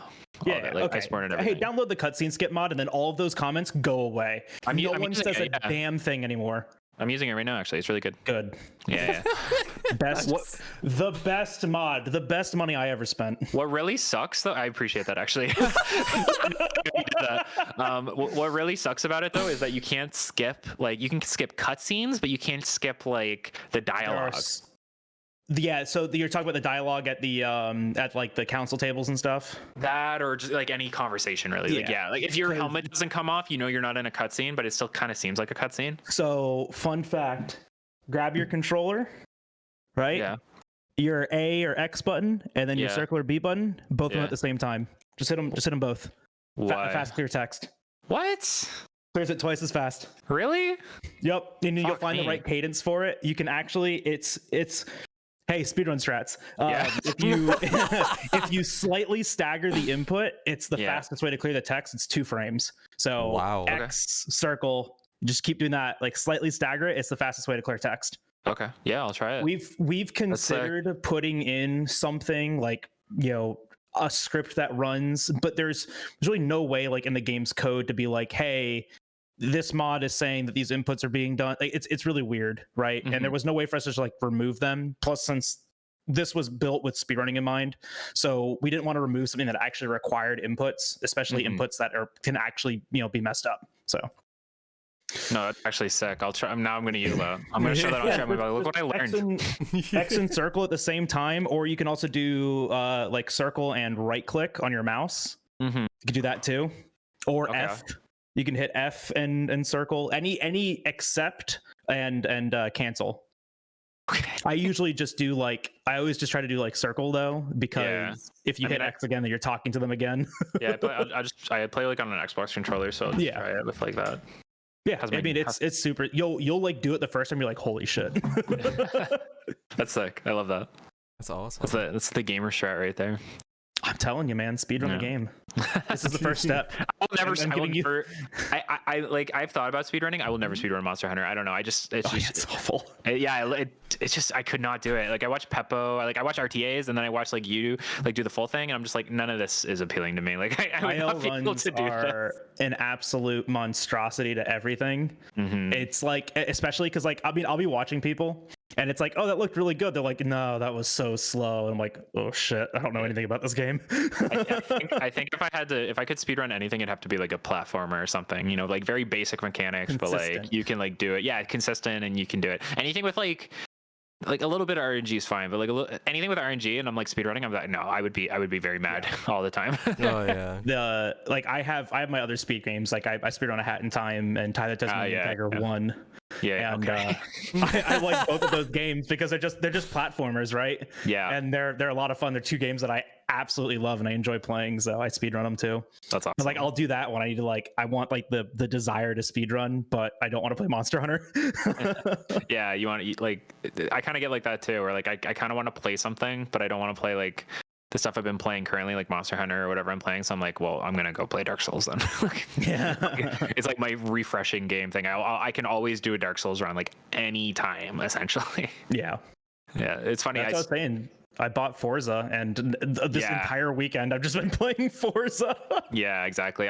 There's always something I'll just suddenly be sinking my time into. It's crazy. Oh yeah. Like when I had to film footage for Dark Souls for like the video. And I was like, because I was like, I don't know. I just wanted to cover a base basically. Like I needed the footage anyway, and I was like, well, what is the one way I could play this game that people will at least not complain about the fact that I was playing on easy mode or something, like because if you do like I love playing Magic in those games. If you play Magic, people will be like, well, you're playing on easy mode, which is like kind of fair. Like it is. I talk about it in the video, but like there's a modular difficulty to Dark Souls. Certain choices you make just dictate how hard the game's going to be. And if you play Magic, it's pretty easy. But I love playing Magic, so it's so fucking fun. But I was like, oh, I can't play Magic in this video because people will just say I'm playing fucking Magic. I don't know what the fuck I'm talking about. So I was like, okay, well, I'll do a strength run and I'll just go get the Zweihander at the beginning of the game, and then I'll just fucking pump strength or whatever, and I'll play it that way. I never play that way. I never play like just pure melee. So, and then I started to do it, and then I was like, oh fuck, this is sick. I'm gonna have to play through this entire game again.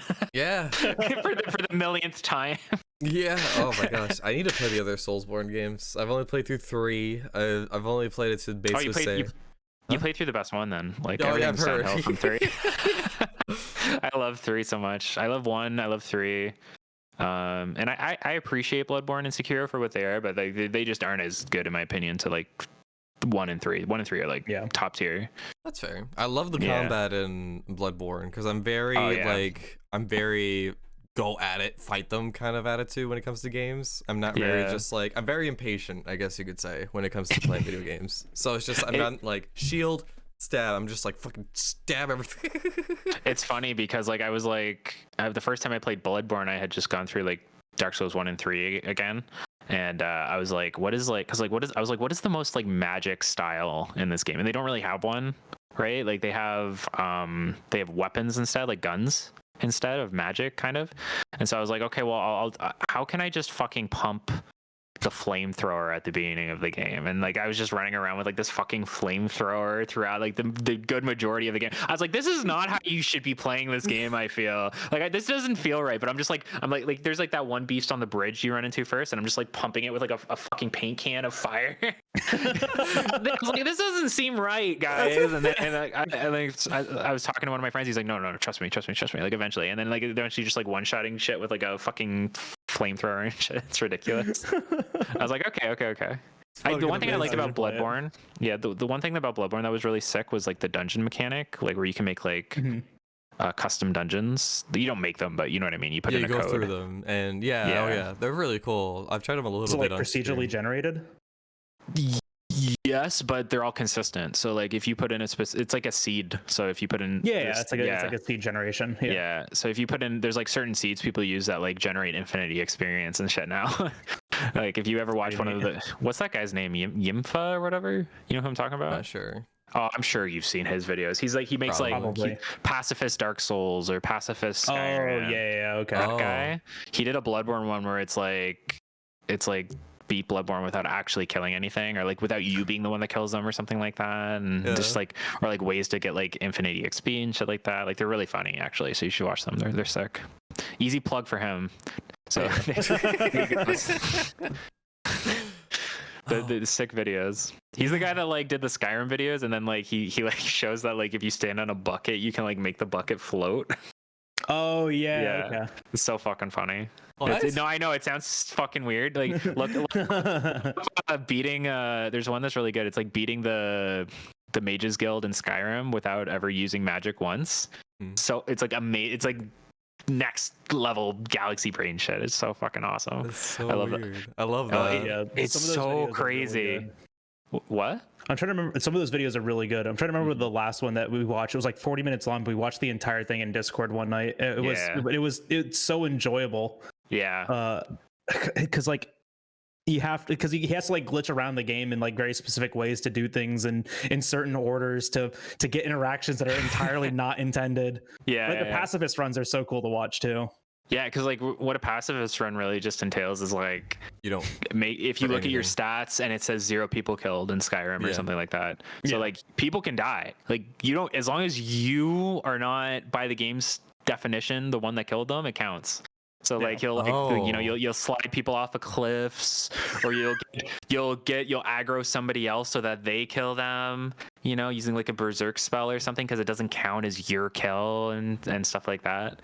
And then like sometimes he'll accidentally get a kill, and then he'll break down why it did count it as a kill and then show a way around it. And sometimes I know I'm like going off on this, but like he'll go halfway through the run explaining everything to the step of the every step of the way, and then you'll get to the halfway point of the video like 20 minutes in, and he'll be like, none of this works anymore because if you did all that up to this point, you're fucked. You have to kill this one guy. So we're actually gonna go all the way back to the beginning and do it a different way. It's fucking amazing. So fucking stupid. He has this like whole build up And then you're just like, oh, this is working. It's working. It's just like, by the way, none of that worked. It didn't work. It's like, what's his name again? I want to see what video it was that I watched. It's like Yimfa, like YMFAH or something like that. It's like a weird.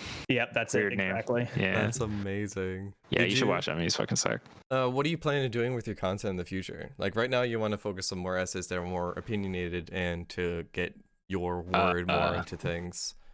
I'm gonna do another highlight video. Because I said I would do them all for Freedom Unite, like once I finish Freedom Unite. Mm-hmm. So I did like one for like the village quests, and then I did one for like high rank to show like off of Cantor, and now I'm gonna do one from like kind of the start of G rank to the end of G rank, so like from Kezu to Eucanalos. And then after that, now that I finished Freedom Unite, I want to do a Freedom Unite like kind of like a retrospective, like kind of like analyzing the game since I went through all of it. Yeah. So that there is some Monster Hunter content still like to go and stuff like that. There probably always will be Monster Hunter content. Oh, yeah. But it'll be less history and more like an opinion on like the design aspects of Freedom Unite as a whole. And then if after I do that one, I want to do one for 3 Ultimate actually, because I love 3 Ultimate so much. So a lot of Monster Hunter stuff. The Dark Souls one just came out of nowhere. It's funny, a lot of the videos lately have just been kind of coming out of nowhere. The Dark Souls one was the N64 one came just because I was talking about Goemon with a friend of mine, and like in my Discord, and I was like, I love that game. I should make a video on it, and I did. And then the Dark Souls thing happened because there was that Forza tweet where somebody was pointing out that they could implement that stuff in Dark Souls, and I was like, I want to make a video on that. And then I saw that Ratatoskr made a video on it, and I was like, okay, I'm gonna watch that. And I was like, I don't agree with a lot of this, so I'm gonna build a video around that now. Like originally I was just gonna make one like on my own opinions and stuff like that, and I was like, oh, I can actually like break down the video better if I use this as like, and I make counterpoints to this video, you know. So it was really cool. And then he just better like, structure to that.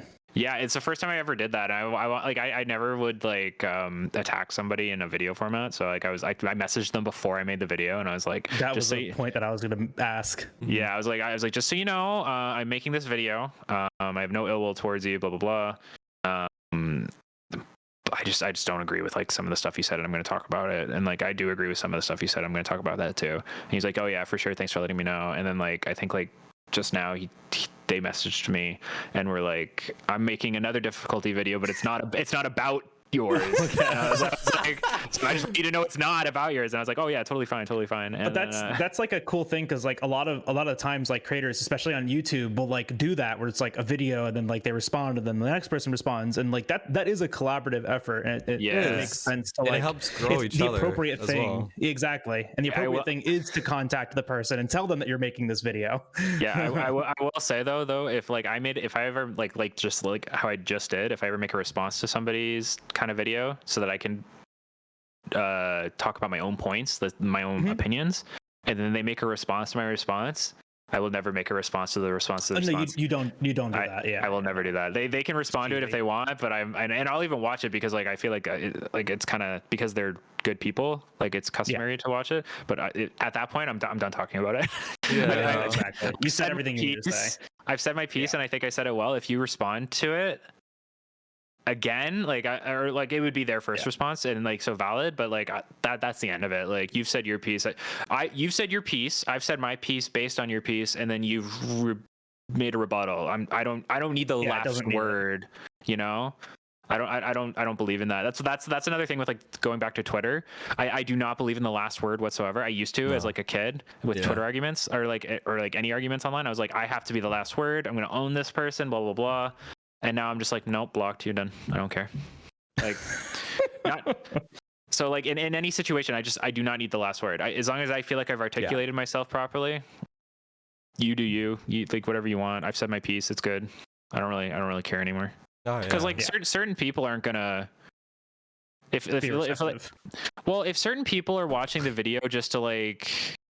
If they're watching it to see a different perspective, sure, they get whatever. Like watch all the videos, figure it out. But if you watched like, let's say Ratatoskr's video, for example, and you completely agree with Ratatoskr, and you're just watching my video to either like be mad or make an argument against it, and then Ratatoskr makes another video disagreeing with my points, which whatever.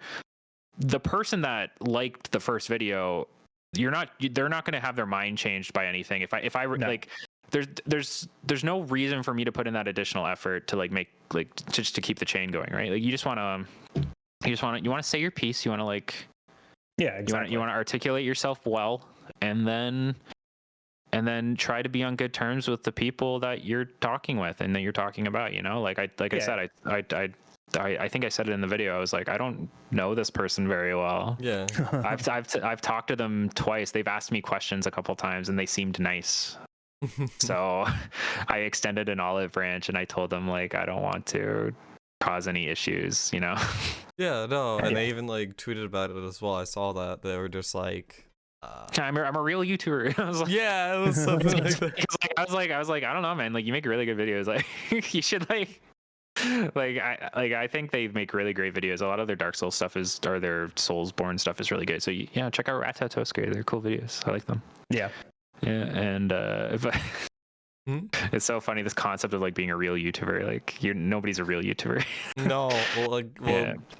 I mean, if you make content, you post it on YouTube, you're a YouTuber. There you go. Yeah. If that's the definition for it, you win. If you want to, the question is like, are you gonna make it? Like, if you want to make a career out of it, I guess. And like, like, you know, if you can do that, you can do that. Like, that's just how it is. Then that doesn't change whether or not you're making a living off it or not. Doesn't change the fact that you're a content creator. You know what I mean? Mm-hmm. Yeah. Just did you make it a job? Depends on your goal of it. Yeah. Like, what's your intent with doing this? Yeah. Like, I never originally expected to make it a job. I was like, oh, I'm just going to go do my programming stuff afterwards. And now I'm like, well, I can do this now. And then if I want to stop doing this, I have my degree, so I can go do something with it. Exactly. Yeah. Or I can bartend in part-time while I'm doing it if I want, once COVID's like less, you know, so that'd be cool. Yeah. You've had a huge influence in, I guess, some of my content as well. Like, I've been doing like anime build videos in the past, like before I met you, but then when you started making topics about like talking about specific games and really like diving deep into that, it reminded me of another YouTuber I watch, Giguk. He makes content. Giguk is his name. But he makes content related around like anime, and he talks about anime and like different like shows or different episodes that come out. And I'm just like, I kind of want to do something related to that, but with like some Monster Hunter games I played and my experience with it and why I love this game, why it works well for me, why I like this game over that game. It's fun. Those are great videos to make, man. You know, a lot of people do this thing where I think I might have talked to you about it like in DMs, but a lot of people do this thing. I see it more in the Monster Hunter community because I'm in the Monster Hunter community, but I guarantee you it happens in any other community where there will be like one or two people that do something either really well or just they were the first people to do it, so they get a lot of views for it. Like not necessarily build videos, but like weapon tutorials and stuff like that. And you'll notice that like let's look at Gaijin Hunter and Eric's, right? Like Gaijin Hunter and Eric's were like back when World came out, or like before that in the old school, were like the people that would like make those videos. They would make like they had the monopoly on those videos. They were good at them. They were the only ones doing them, and they dug their niche and they became like the dominant factor within their niche. And then World became popularized, and now everybody makes their videos, but for them, like it's not everybody. Take the RX and the Gaijin template, and then they do it themselves, and they expect to be the next RX and Gaijin. It's like you can't. It doesn't work that way. Sorry, friend. Yeah, it doesn't work that way. One of the big things I wanted to do when I made my videos was I was like, I want to do something that is within the niche but different, and so that's why I did the history series, right? And I feel like I said, they didn't even do that well, like view wise. Like they do okay, but I feel like one of the reasons I would be considered more prevalent or noticeable is because even though they didn't do that well necessarily, they were different. And so I think like as you build it, as you do things that are different with high quality, and you do you build a community off of that and stuff like that, it helps with your presence. And then with a better presence allows you to kind of branch off a little bit to be more experimental and stuff like that. Like, not like my other more experimental videos don't necessarily do as well, but they still do okay now. Yeah. They wouldn't have before, probably. Exactly. If you never did it, then you would never know. Yeah. So I think like quality and uniqueness is a huge factor, and I see so many people, like not you necessarily, like because like you do make some really cool videos. You make like even just like the tier list video was like a unique aspect of tier lists, for example, right? That was cool.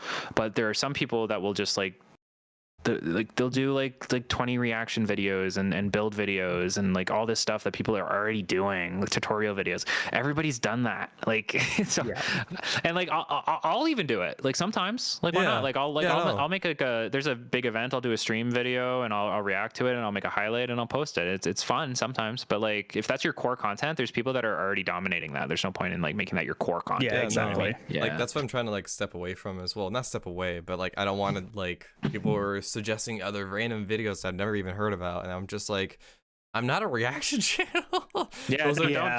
Don't be. If you don't want to be a reaction channel, don't be a reaction channel. No, those are the videos that just happen to blow videos, up. Though. I was saying that to my buddy. My buddy Moose Bones makes like Monster Rancher videos, and nobody watches Monster Rancher or plays Monster Rancher anymore. But it's like it has a niche community, so he has dedicated viewers that watch it, and they do better and better.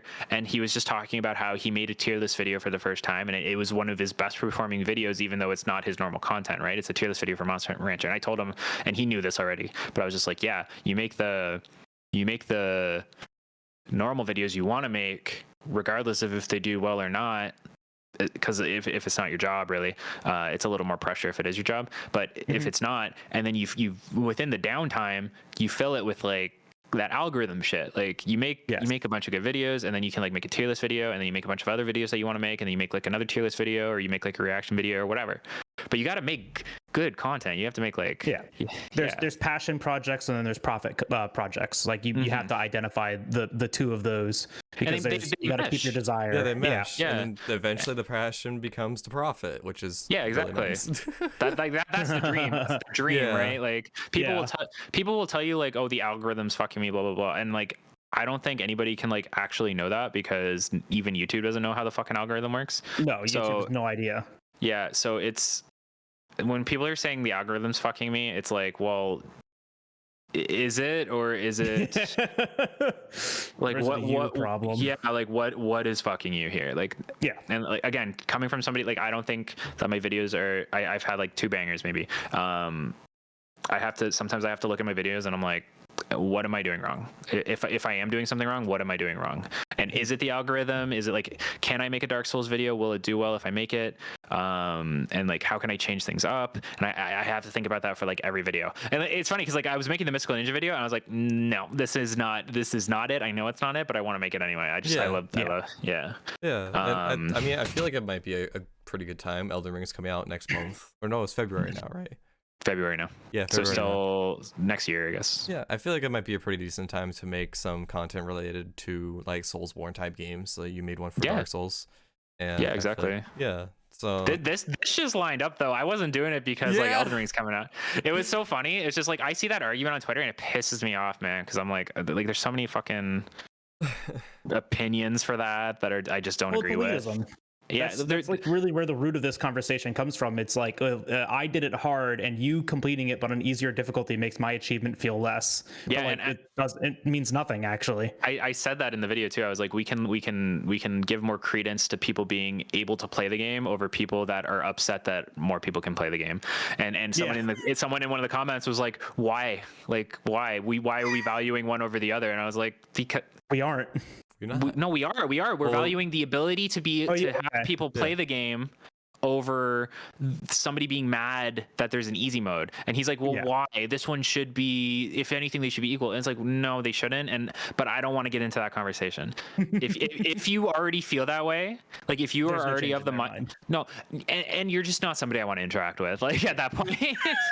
Like if you really feel that like you being mad about this is more important than somebody finally being able to experience the entirety of like this video game series or something, doesn't even have to be Dark Souls, just anything. Yeah. The accessibility argument or whatever like that. If you're really saying that this is equal to this or even more than this, like you're not there mentally yet. You're not matured yet, in my opinion, unfortunately. There's something there, because realistically, if a game can stay the same quality, like if it doesn't have to sacrifice much to add in the option and more people can play it at that point, you know? Yeah. Like I think World sacrificed a lot of its charm and stuff like that to be able to make it more accessible. And that's why I made a critique video about that. One I don't even necessarily fully agree with anymore because I'm replaying it, and like Rise came out and showed me some stuff, and like, you know, opinions change, you grow. Yeah, exactly. But to say that, like, what an awful thing to say. Like, I care more about me being good at this game than more people being able to play it. What an awful thing to say. It's a video game. You said this thing back in 2016 that you didn't like this, and it's just like, no. I'm still the guy that hates World, man. I'm still the guy that hates World, apparently. Even though I never said that in the video. I never said I hated World, man. So it's okay. I also hate World, and it's the only game I play. I know. Like, I literally despise this game, and it's still my favorite Monster Hunter game, and the only game that I speedrun and stream. Like, that's so funny. I just want to tear it apart. I do have to go eat dinner soon. I don't know if you guys want to. Yeah, no, this is a great place to call it, honestly, because I gotta start heading out too. Okay. Cool. Do we do an outro? I could do an outro. Segues. Yes, this is the best segue we've ever. But hard cut to the end. Thank you guys so much, very much for watching. Thank you guys so much for listening. If you guys are listening on Spotify, make sure you guys go check out SuperRad. All of its links will be down in the description below to everything. So check out his Twitch, YouTube, Twitter, all that stuff. And what we like to do with our guests as well is, this is kind of like a season 1, season 2 type thing where we're bringing on guests just to introduce them to everyone, and then eventually we bring them back with another guest. So like have 2 guests just talking about random shit and just having a fun time. Yeah, that'd be great. Hell yeah. That'd be swell. Yeah, down for that. If there's anything you'd like to say or plug, go for it. Thank you for having me. I appreciate it. You can check me out on YouTube and Twitch. Apparently the links will be in the description, so check those out. Watch my videos and watch them before commenting, please. That's like the big thing. Watch the video before commenting. Thank you so much for that. I really appreciate it. I'm not going to read it, but like still. At the very least you did that for yourself, so that's good. Yeah. Thank you so much. And all right. We'll see you guys all in the next one. Goodbye. Bye everybody. Bye.